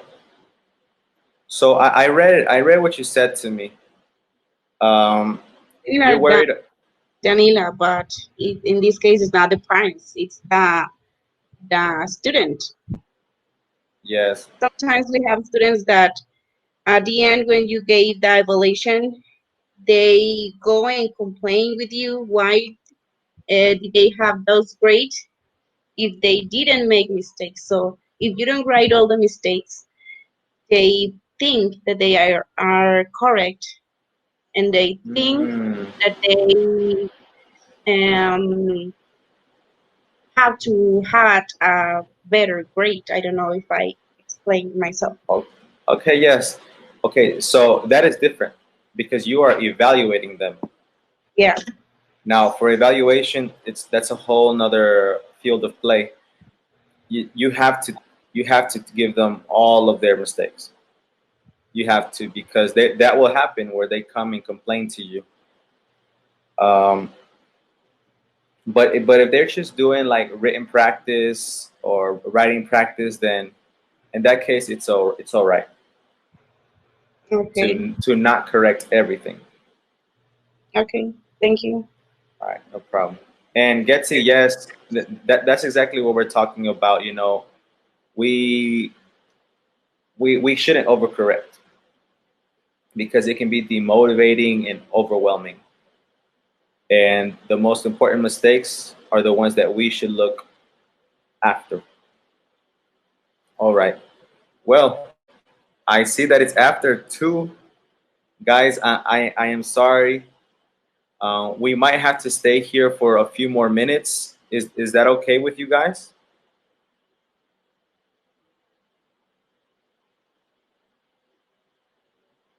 All right. Well, let's see. Number 3. Mistakes made by more than one student should be dealt with on a one-on-one basis in a tutorial. Mistakes made by more than one student. Now, not that's that's not true. If it's made by more than one student, we should do it. We should correct it as a class. All right, as a class, so the whole class can see it. Uh, when the mistakes are made by the class, we can correct. Okay. Yeah, yeah. Um, because I mean, the only time you should correct a student on a one-on-one basis Uh huh. is when they are the only one making the mistake. But Mm-hmm. you don't always have to do that. You can also correct them on as a class if it's just one person making a mistake. But if it's many, Even when might as well just do it as a class. uh-huh. Tell me, Daniel. Even when you feel the class don't understand, you can maybe ask or maybe repeat, I don't know, or maybe ask in a personal opinion about the students, and then check if they if someone understand of if every make a gesture with the face, I don't know. What do you mean? When they when you are not when you are not sure about the class understand the point, Hmm. They make a face. maybe you can ask if they make Okay. a gesture with the face, Oh, okay, okay. or when the Yeah, class make a silent, no. yeah. Um. I don't get what you're saying. Like when If to correct them? if we can correct even when they things happen, when these things happen. Oh, like when more than one student makes a mistake? Uh-huh. Yes, definitely. You know. Well, Or yeah. even or even they don't mistakes more than one, maybe they don't know, maybe they are not sure. Yeah. You as a teacher, you can see their body language. uh, yes, yes, exactly. Yeah. Okay. Yeah, that's true, man. That's my point. All right. Well, let's move on. Number 4, the teacher always needs to collect in writing work for marking. This is not necessarily true.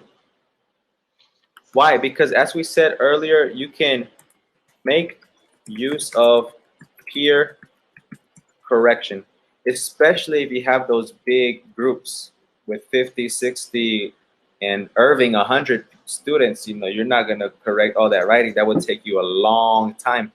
So you can take advantage of the groups and put them in pairs, and well, and then put them in another pair and another pair.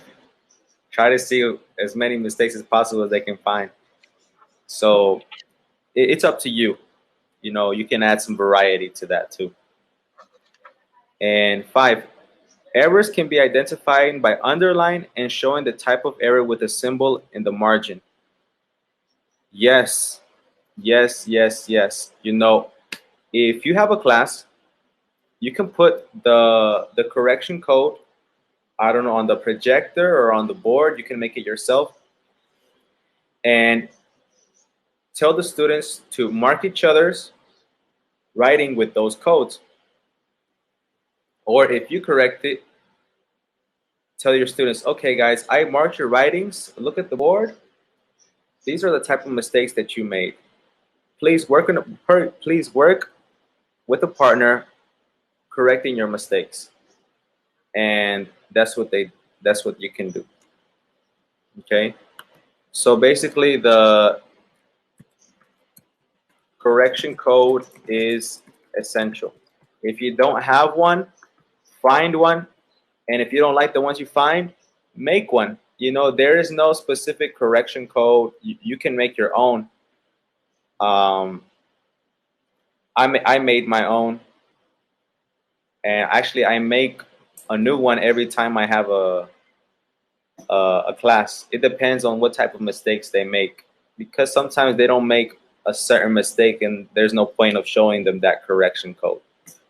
All right, so it's up to you. You can make a correction code, or you can find a correction code, but it is important to have it. All right, and the last one, the sample task. So here we are, correcting learners, the sample task. For questions 1 to 8, look at the situations in which a Listen, teacher. can you back a little, please? Yes, please. Peer correction. Correction code. Okay, thank you. Yes? Okay, Yes. so let's check this out. For questions 1 to 8, look at the situations in which a teacher corrects students at the correction strategies listed A, B, and C. 2 of the reasons are appropriate for each activity. 1 of the reasons is not appropriate. Mark the reason, A, B, or C, which is not appropriate in your answer sheet. Okay? So let's look at it. We're gonna do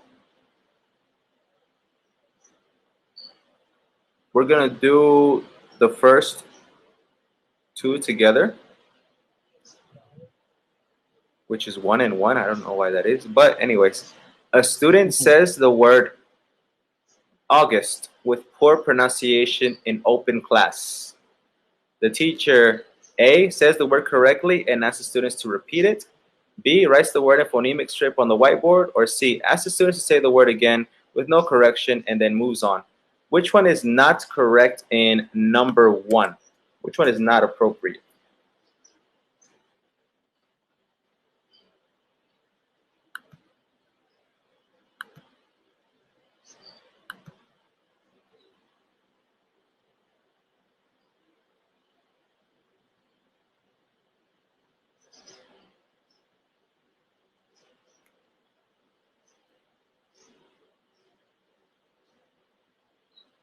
Yes. The one that is not appropriate is C. Ask the students to say the word again with no correction and then moves on. That would be a waste of time. Okay? And let's do the other number 1. Students tell stories about themselves in groups of 3. The teacher corrects students' language quietly as she is monitoring their group storytelling. The teacher corrects students' language B after the group stage by focusing on problems she noted down during the stage. Or C, later, when she asked the weaker students to tell their stories to the whole class. Oh my God. Yes, the second one is C. Remember, we talked about that yesterday. It can be very anxietal to have that done to your weaker students. Okay, well, do 2, 3, and 4. Take 2 minutes, and then we will do it together.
All right, guys, I'm going to begin marking them so we don't lose more time.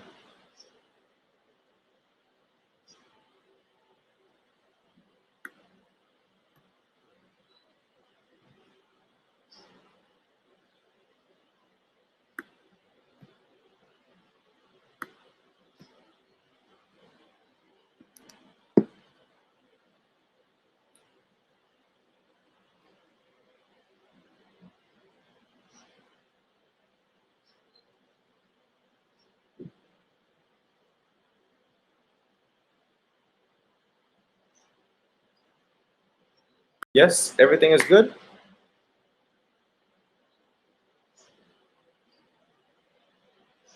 All right, great. Can I move on to the next thing?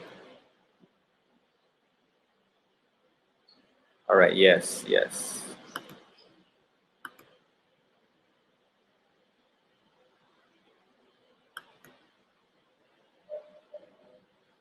And here we go.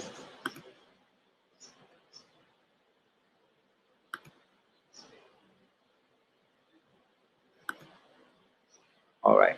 So the last topic is giving feedback. Oh no.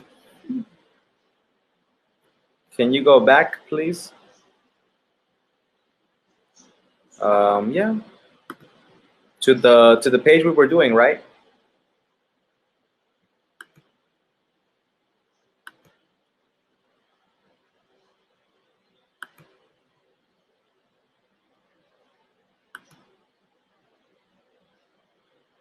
Here we go. Do you need me to mark the answers again?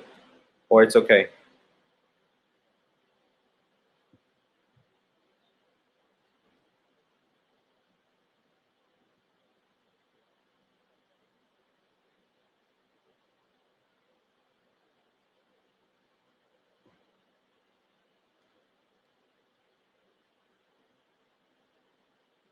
Okay.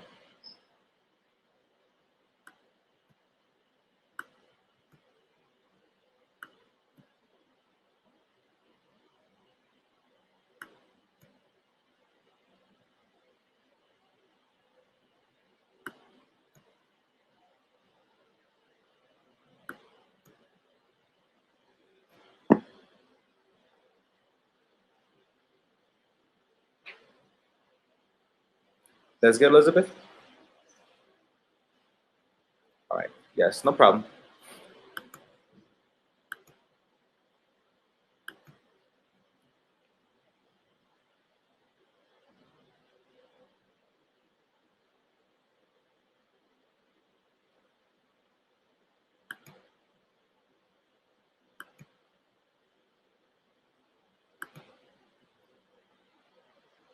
So here we are, giving feedback. Now, there are many different types of feedback that you can give to your students. Let me check my notes.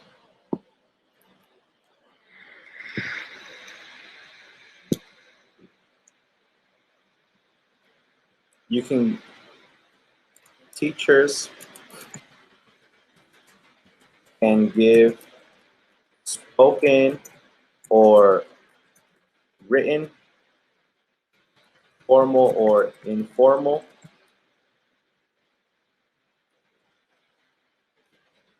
about language,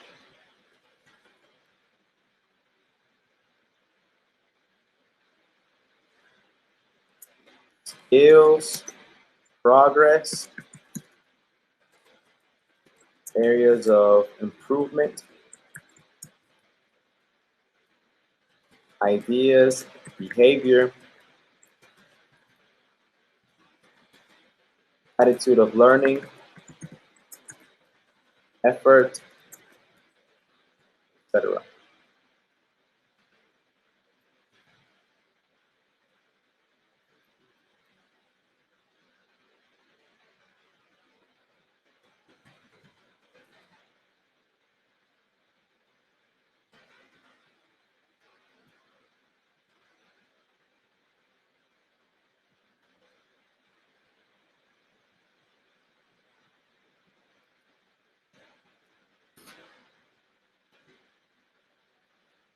All right. So let's do the first activity.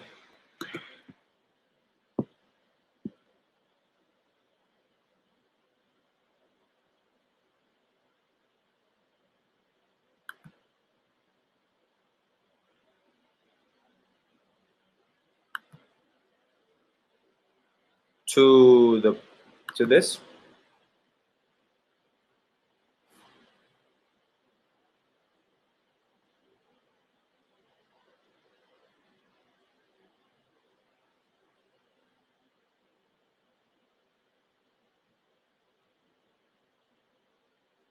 Great.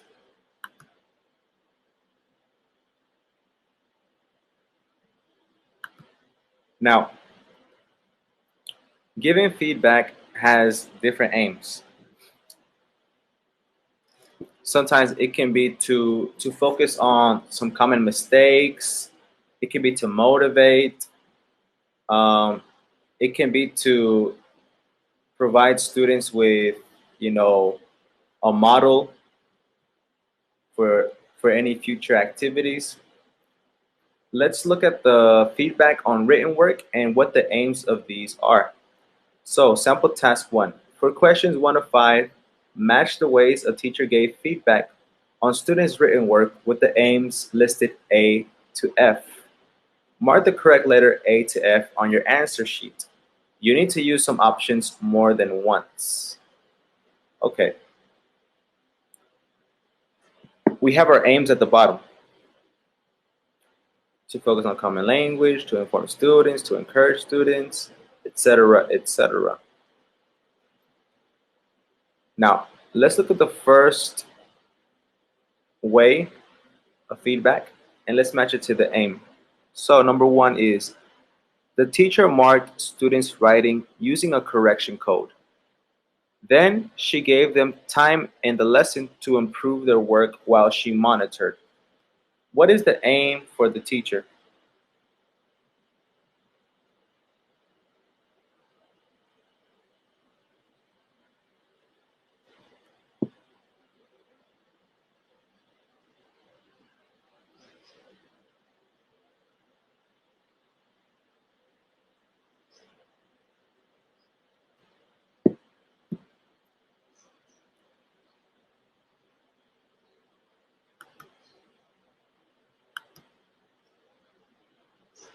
Irving says C.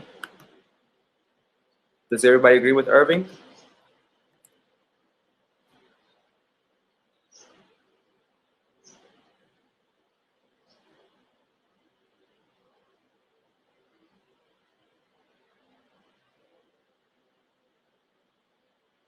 said A, to focus on common language mistakes that many students made in their language. Okay. That could be it.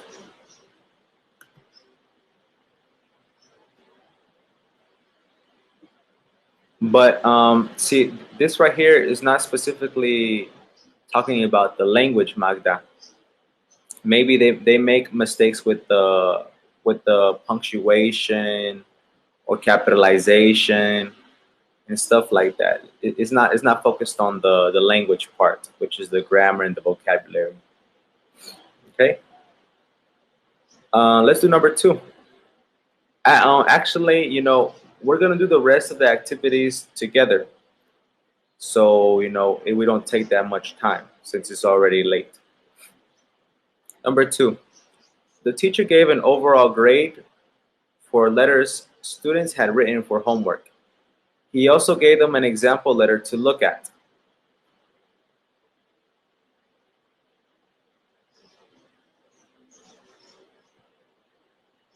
The aim E.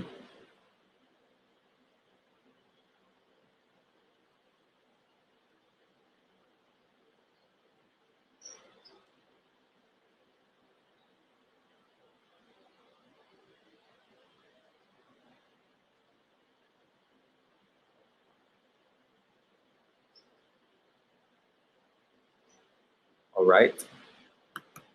Well, let's go with E then. E is correct. To provide students with a model for similar written work in the future. All right. Anything else?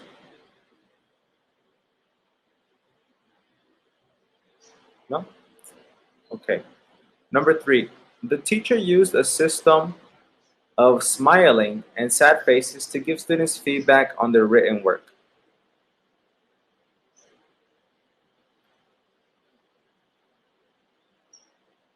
Very good.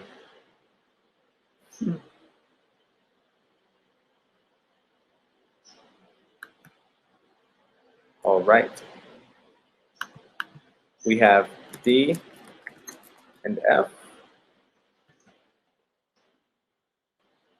All right, that's good.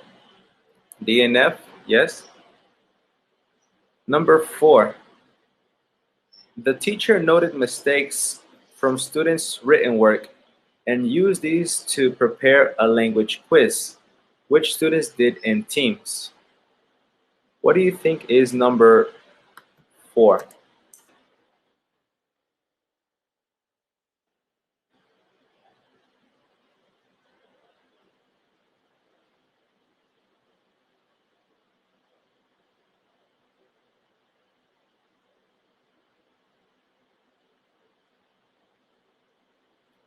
Yes, 4 is A.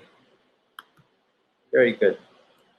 And the teacher, number 5, the teacher only commented on the content of stories that students had written.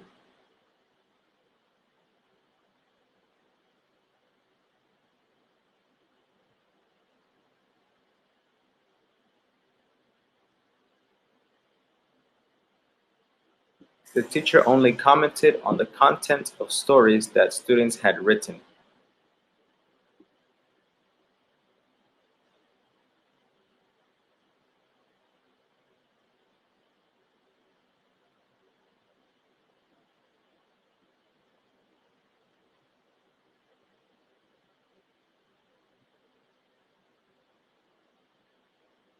You said A, we have E, we have B. We have a lot of different answers.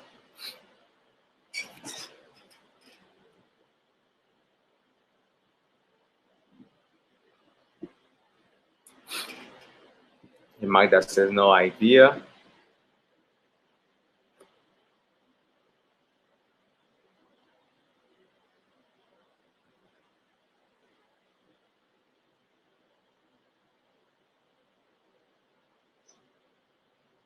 Number 5, he says B.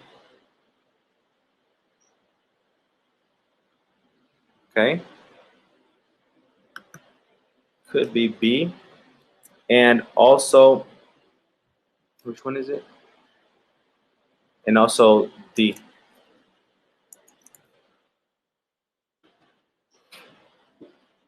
All right, B and D, to encourage students' creativity.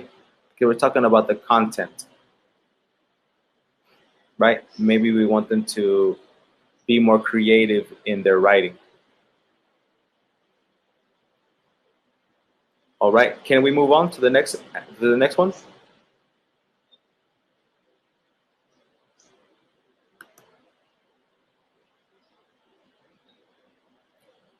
Now we have the speaking. All right. Now this is the last activity. Okay, this is the last activity for today. And let's see. I'm gonna assign you one. Number one, Irving. Number two, Brenda. Number three, Daniel. Number four, Nelly. Number five, Ila. And number six, Maria Belen. You are in charge of matching the feedback on student speaking to the aim that I gave you.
Of course, Mr. Chavez.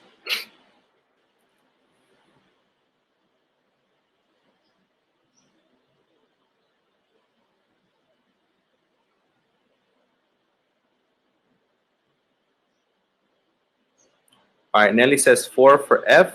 Cool. Irving says B for 1. Good.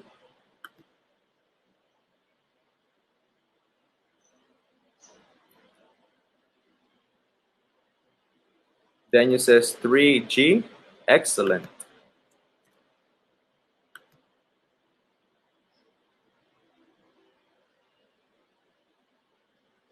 Belen 6B.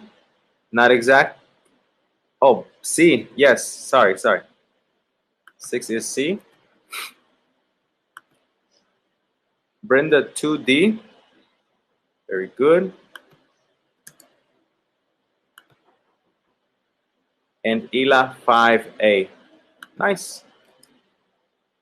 Everyone, that is correct. Definitely.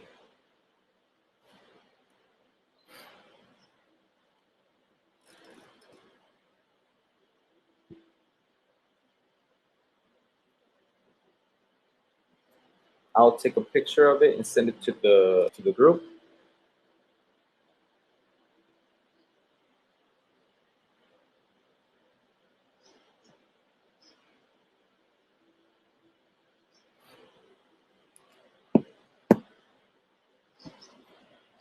Okay, guys, and as I said, this was the last task that we had to do. Now, I am going to pass on the mic to Mr. Chavez, which English access? English access 2. Okay.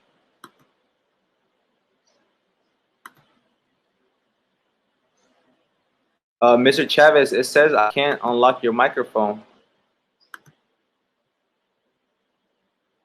Here, let me try turning off some people's mics.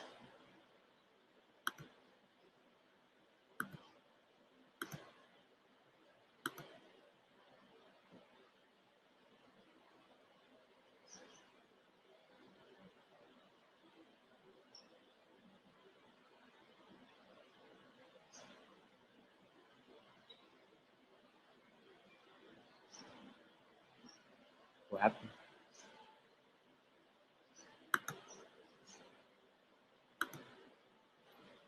No, I can't unlock any of the microphones for English access.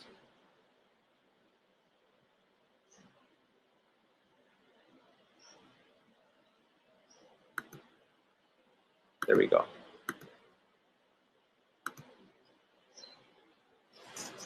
Okay, Mr.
You.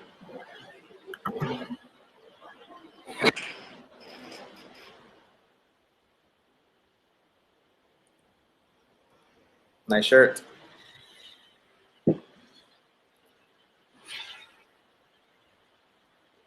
Oh, we can't hear you.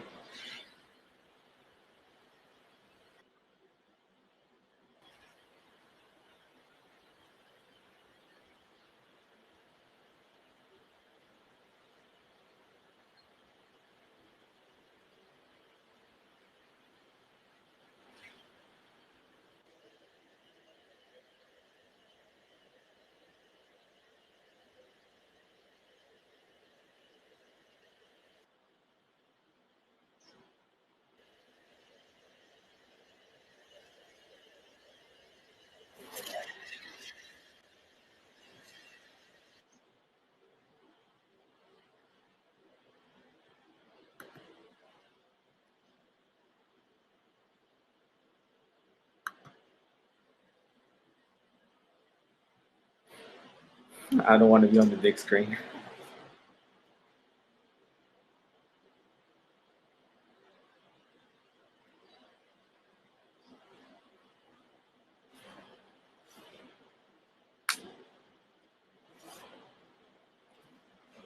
All right, guys. So while he is getting set up, remember to take the Module 2 test and send your scores to me, and I will tell you which band you got. In fact, when this class is over, I'm going to send you the results for the band 2 as well. Hello, can you hear me now? Can you? Yes. Yes. Yes, great. Good afternoon, everyone. Good afternoon, Teacher Fernando. How are you? Hello. Very good. Very good. And you? That's good. Me too. How's everything? Good. Good. Hello, everyone. We took a little extra, but we finished. That's cool. That's cool. Whatever extra needed is good. I log in like at 2 and I was about to tell you, man, if you need another session, like you can arrange another session, but it's okay if you finish. That's okay. Hungry. Mary Belen is hungry. I'm not gonna take that long. I'm just gonna like say some very important information before we all log out. And well, first of all, is to congratulate everyone, right, Mr. Fernando? Like it was a difficult situation. I know the situation of the virus is like affecting everything, and of course, us as teachers too. But we are adapting. We are adapting, and we are also adapting the way we work and everything.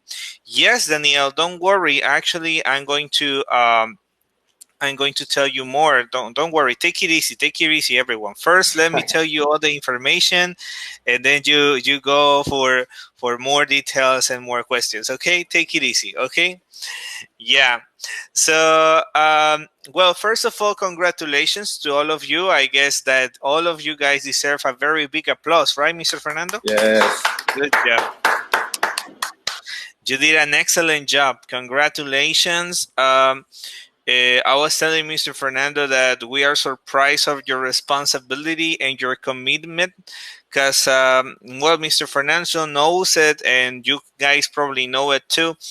It's difficult for us that we work with teachers. It's difficult for us because sometimes we might expect that the teachers are more committed, but teacher Fernando has been helping me with many teachers groups, and sometimes teachers are not very committed, unfortunately. Right, some teachers miss a lot of classes, some teachers don't do homework, some teachers get late to class, but you were a very committed group. You were a very committed group. You were very responsible. You were on time. You did your homework, and we feel grateful for that. We feel grateful for that because that's what make us, and you know it because you are also teachers, and that's what make us, do our best in every class. Because when the group is committed, the teacher becomes even more committed to the group, so the teacher can be on top of the situation. So thanks a lot to all of you for your commitment and responsibility. We were a little bit afraid of all of this situation of the coronavirus here in Acapulco with teacher Fernando and all the teachers. We didn't want to stop having classes because we knew that with the time that we would stop having live classes, many students would not, agree with the online classes. But it's dangerous. Yes, it's dangerous, right? So it was a difficult decision, but we made that step at the end last week, and we closed the school, and we are having online classes, and many students didn't want to continue on the online classes, right? Many students prefer to quit their classes rather than to continue, but you guys were very committed, and you stayed, and you had the online classes, and that's also awesome and talks very good about you, that all of you continue, that all of you attended, that all of you were really really patient because we know this online platform and all this is difficult, but you were here and you try it. And thank you very much for all that, for all your responsibility, for everything. Thank you very much. Well, what's next? This is not the end. This is the end of this course, right? But it's not the end. We still have a lot to do. We still have a lot to do. First of all, the exam is confirmed. I'm just going to write here on the screen again the dates and times so you remember. The exam is for June 20th, 2020. In the WhatsApp group, I don't remember who was asking like what happened if the situation continues, right? Well, first of all, the information I have from Cambridge University is the next. Number one, that the exams are postponed this April. They are not having exams this April, so that's confirmed. Cambridge University is not administering exams this whole month. That's the first thing. But they received the enrollments. They are receiving the enrollments for future, how do you say, future applications, right? Future administrations. That's how they call them. So our administration is until June. So when I talked to them to schedule this, they didn't have any comments. They say, yeah, of course, no problem. And I said, well, but it's because of the virus and all this thing. And they say, well, we are positive that we're going to be able to apply it. But if not, if it is not live, it is possible, and this is just a possibility. They are working on that. Of course, we need to see how it develops, but they're working, as you know, or I don't know if you don't know, like I'll tell you, many of Cambridge exams are now being administered online. For example, we usually know about the PET, the FAIRS, the CAE, and we know them in paper, but they also now have the online version. And yes, of course, we're going to be all in contact.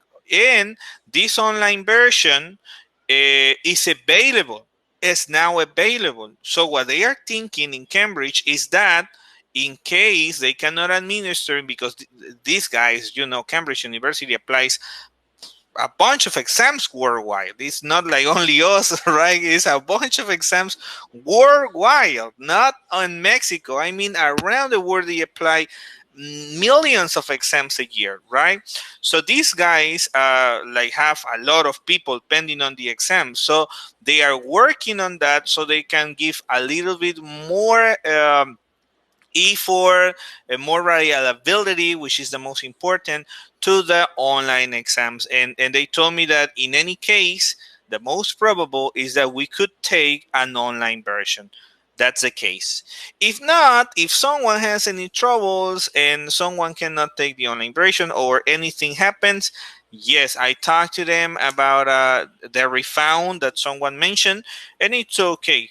It's okay. I guess like by May we would have clearer information, and in case anything happen, it's okay. We can ask for the refund. That's not a problem. Okay, that was the first thing about the exam. The exam is June 20th. The three exams are the same day. You don't need to like come any other day. The exams are an hour and 20 minutes. So you take module one at, well, we can decide, we can choose the time. Usually the time is at 9. So we take an hour and a half, and we take from 9 to 10:30, 10:40. In 10:40 we start module 2, and it's from 10:40 to 12, and 12:20 we start module 3, and it's from 12:20 till 1 is 1:40. And that's at night. At No, night. no, it's in the morning. It's in the morning, everyone. It's in the morning. No, he's not. Not at night. Yes, 9 a.m. 9 a.m. Sorry. Yes, it's if you sum the exams, they are 3 hours, 4 hours. They are 4 hours of exams. Yes, it's from 9 to 2, like a class, right? Like a class. Yes. Okay. The night. No, it's not at night. Okay, that's about the exam. Before the exam, 15 days, in between 15 days and a week before the exam, I'm going to send you your COES. COES, that's the name, COES. And the COES is, I'm typing the name, is the confirmation of exam. That's the name. It's the abbreviation for confirmation of exam. This is a confirmation of exams. It's a letter that they send from Cambridge that practically says that you need to be there. It's just a formal letter, that they send from Cambridge. But this letter, they send it on in between 15 days to a week before the exam. So you will receive it in between 15 days to a week before the exam. What else would you receive before the exam? You would receive the rules, regulations, what to expect before, during, and after the exam, all that. Okay? All right. Now, so you have, today is April 4th, and you have the whole April, I mean, 26 days of April, and then you have 30 days in May, and then you have 20 days in June. So that makes 70 days. Oh my goodness, it's a long time, right? So we need to take advantage of this time. We need to take advantage of this time. Number one, listen. Number one, listen, everyone. Okay, I know everyone is really excited typing all your doubts, but listen, and then you ask me everything. Okay, so number one, okay, I sent you since the beginning, right? Since the beginning, okay. The book. The book is beautiful. Remember that I told you at the beginning of this course that the course is usually what is not in the book, but you need to complement it with the book. It's important that if you don't have the book, or like, sorry, you all have the book. If you haven't read the book, you read it, right? In this time, you read the book, right? It's very important, right? Yeah, take it easy, okay? Let's listen. Okay, then you read the book, okay? That is number one. Second thing, I'm gonna send you more activities, right? I'm gonna send you more activities. I didn't want to send them before because we have been sending you a lot of material, right? So I was planning to send it right after the exam, sorry, right after the course, so you have material to study in these days, okay? So you will have the book. The book by itself have activities, and at the end it has the answers. And the book by itself has 3 exams, one per module. So try the book, try the activities in the book, try the exams in the book. I also sent you the handbook. The handbook also has 3 exams, okay, that you can take about the TKT, right? So you can check the handbook and you can take those 3 exams. So now you have 6 exams, 3 in the book, 3 in the handbook, okay? Now, besides that, I'm going to share with you more material, extra material that you didn't do in the class. This material is especially for this module 1, module 2, of course, and some little from module 3. Why module 3 has so little material? Because module 3 suppose, or if you check the course, the majority of the theory is in module 1, right? And then in module 2, well, you see how to put all that theory into a planner. And then in module 3, well, some doubts, some things like about how to manage the class, right?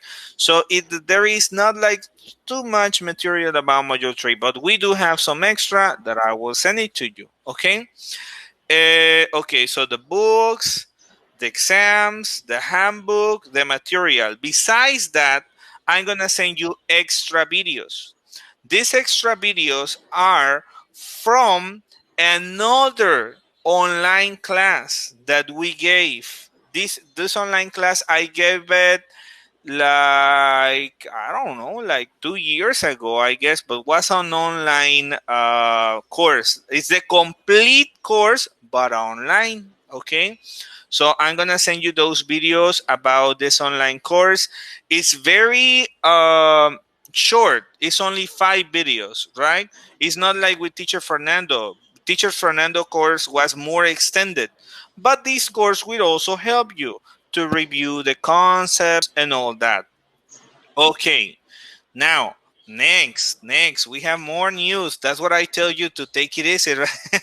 Because we have many news. Okay, more than that. Okay, I'm going to be inviting you, right, in the WhatsApp group to the teachers events that we are having online now. Like, like now we don't have more live events, so Tuesdays and Thursdays I'm having some teachers events. All of these events, or all of these workshops that I am giving online, are the workshops we usually give live, and they are also based on the TKT. So they are going to be for free for you. You don't have to pay anything. You just need to log in and take it. Okay? Some information might be repetitive, some information might be new. So hopefully, if you have the chance, you can join us to those online events. As I told you, I'm going to send you the invitations when I have them. Right now, I don't have it, right? So I'm planning 2 the next week, but it's still not confirmed. We're working on that, and all the online events, I'm going to invite you. If we have this two next week, I will let you know by Monday so you can schedule it.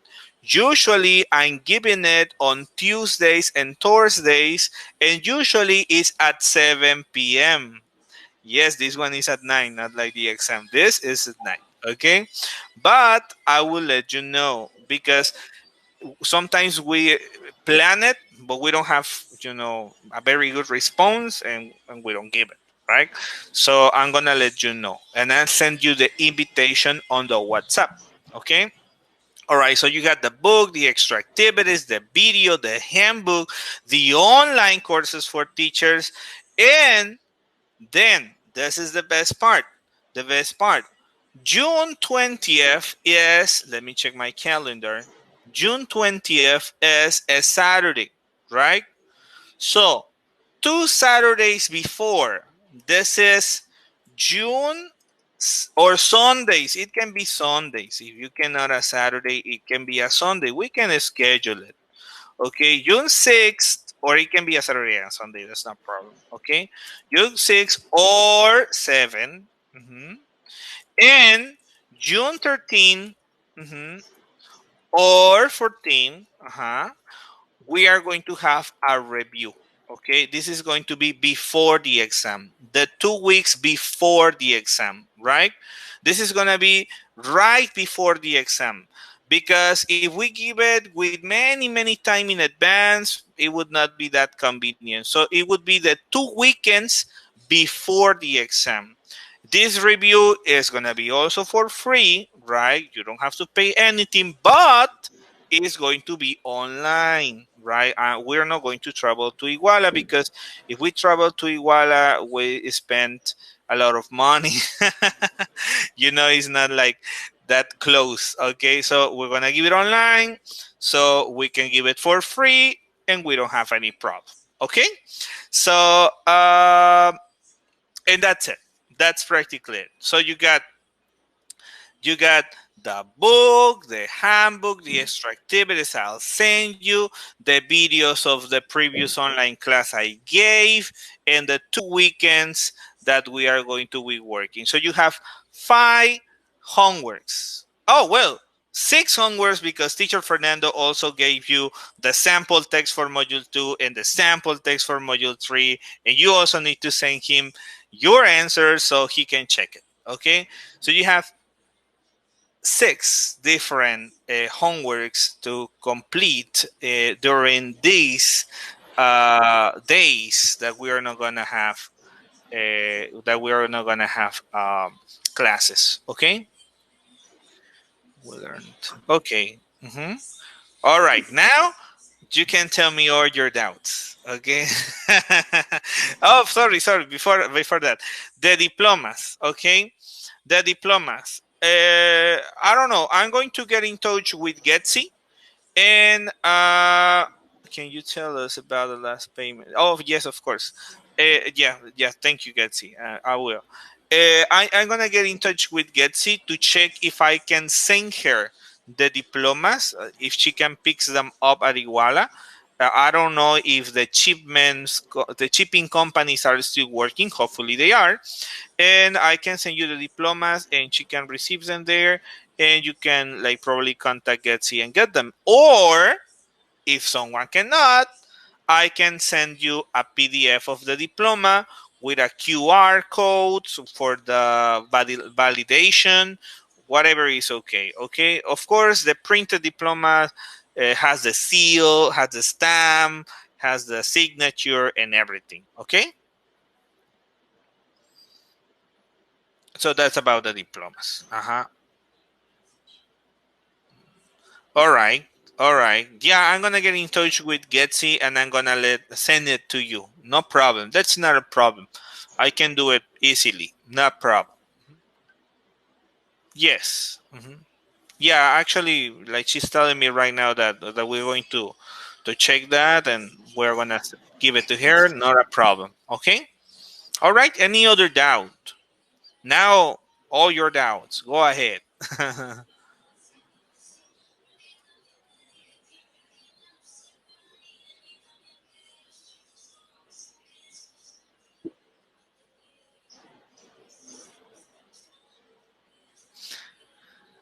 if you don't have any doubts or if you don't have any questions so far, I guess they do, right? A lot of people is typing. Getsy, what are you talking about? Is there missing anything? Maria Belen is asking. Oh yes, yes, thank you. Yes. Well, Maria Belen, it's just like Getsy means that there is some people who haven't finished paying, right? Some people. Thank you very much to all of the ones who have finished paying the course. There are like many teachers who have already paid the whole course, and we are happy and we're grateful. Really, thank you a lot for all that. And there are some teachers who haven't, right? Uh, it was, yeah, it was. I know, I know.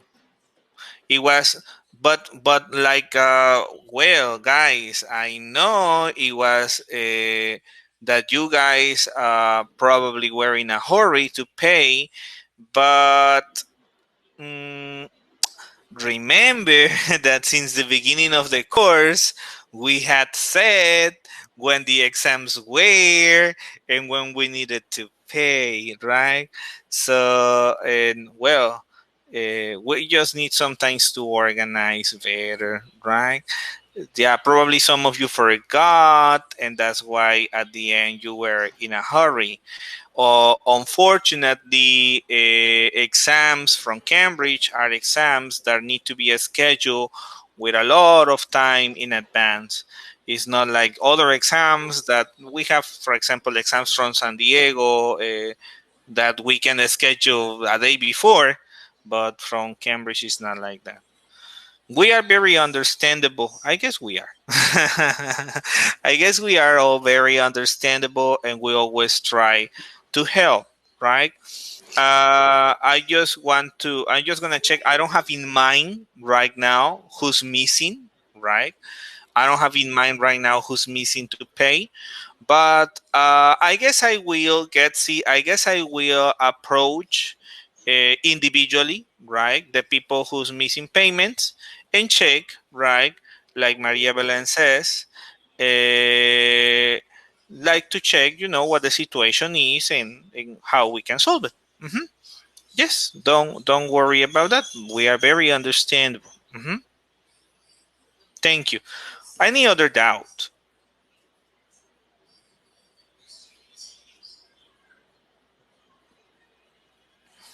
Nope.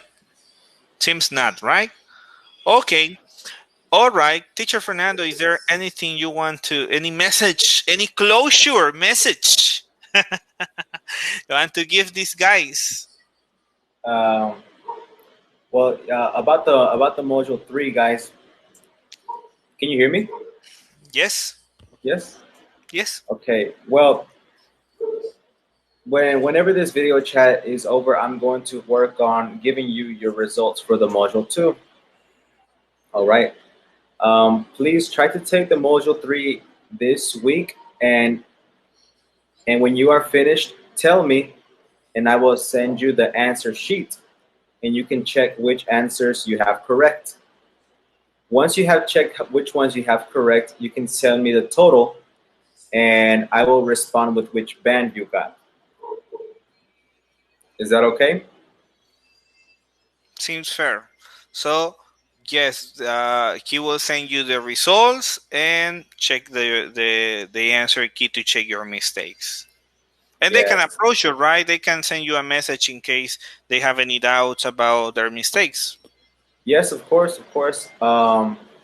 We can have we can do it through message, or you can give me a WhatsApp video call about any doubts. Right now Yeah, I don't have anything to do. I'm at home all day, so I don't mind helping. yeah, the whole Uh, morning, the whole morning. yeah. And another thing I wanted to add is to complement one of Mr. Chavez's statements is that this is possibly one of the best groups that we've had, right, Mr. Chavez? It is one of the Um, best TKT groups. Mhm. eh, Not only because of your level, because all of you have great levels, and we've Yeah, worked they with do. teachers who aren't even A2. and they're teaching. Yeah, that's true. Uh, so not only because of your levels, but because you are very dedicated and committed and prepared. You know, yes, we've had a few areas that we could work on, but the majority, it was a pleasure to work with you guys. It was really fun. I enjoy working with teachers, and I think I enjoyed working with this group in particular a lot. Yeah, so it was a pleasure. If you guys have any doubts about anything, even if it doesn't have to do with the TKT, feel free to send me a message. All right, I will always be looking forward to hearing from you guys. Yeah, yeah. Thank you very much. And this is what Mr. Fernando is saying is pretty important because sometimes we finish the course and we forget, right? We forget, and until the exam, then I have exam next week, right? And I start checking my notes. So please don't let that to happen to you, right? Check your notes. Take advantage of your time, right? This is pretty important. Don't wait until the review session, right? Take advantage of this. Certainly, we're going to continue being in touch, either on the WhatsApp group. The WhatsApp group will continue open, or either a personal on our personal numbers, or either right whenever you join us to the online classes that we're going to be having for teachers, and that I repeat is for free for all of you. All the online classes we give that are for teachers, it's for free. Actually, I feel so happy with you guys that I'm gonna give you an extra gift, Mr. Fernando. I'm gonna give them an extra gift. Right now, I am having, or we are having some core online classes, right, Mr. Fernando? And Yes. all of our groups are having online classes, all of them, and we have some groups that are advanced groups.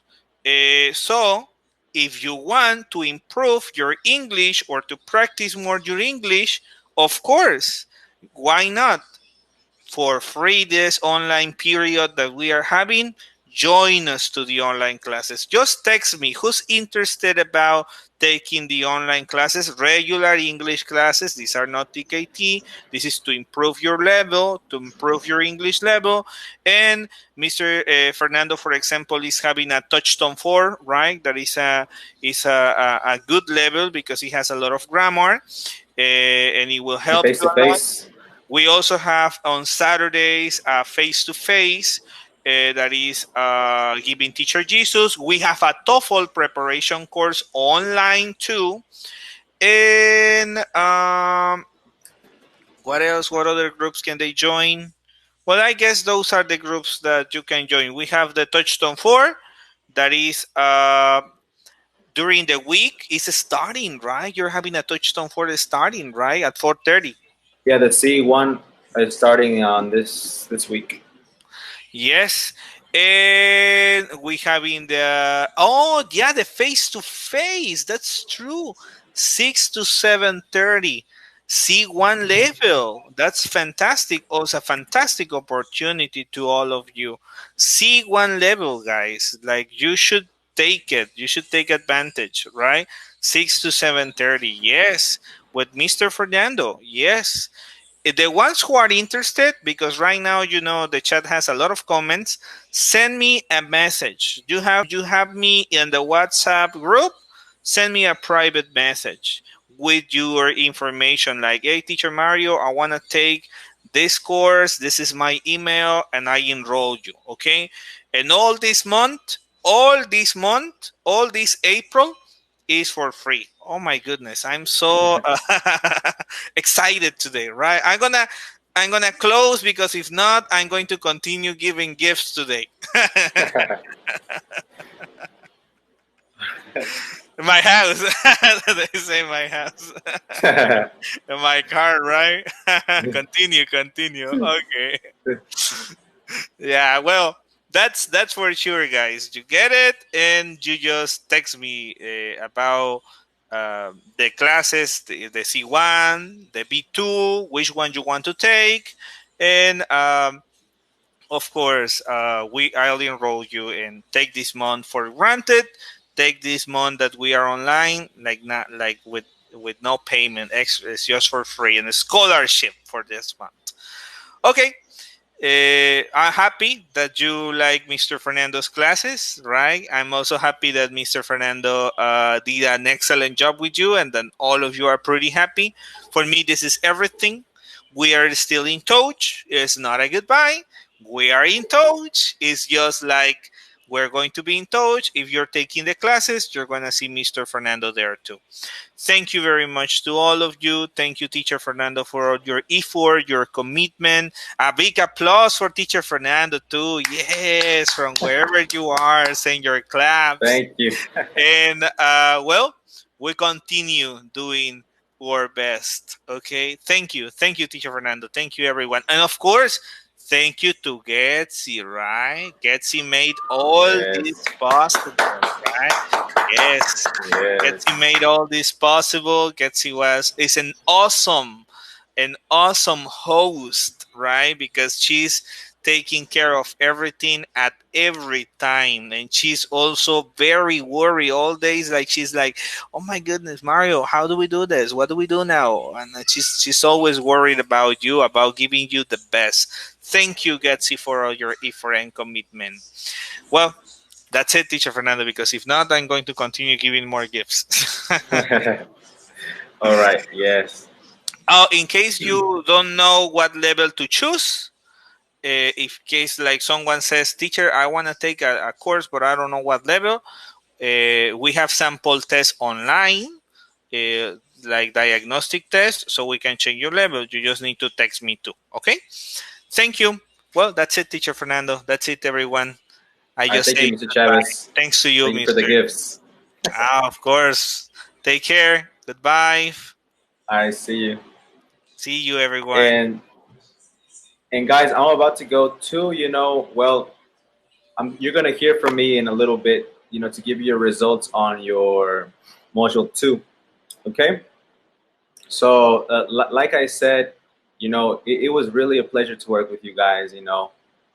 It was fun. I enjoyed it a lot, and you know, I was a teacher, but I feel like I learned a lot from all of you.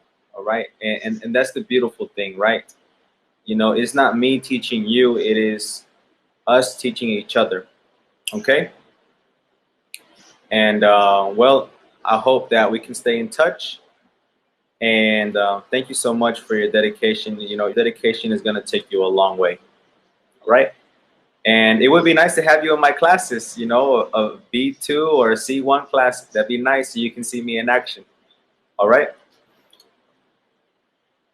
Party, yes, party in Acapulco in November when everything is better.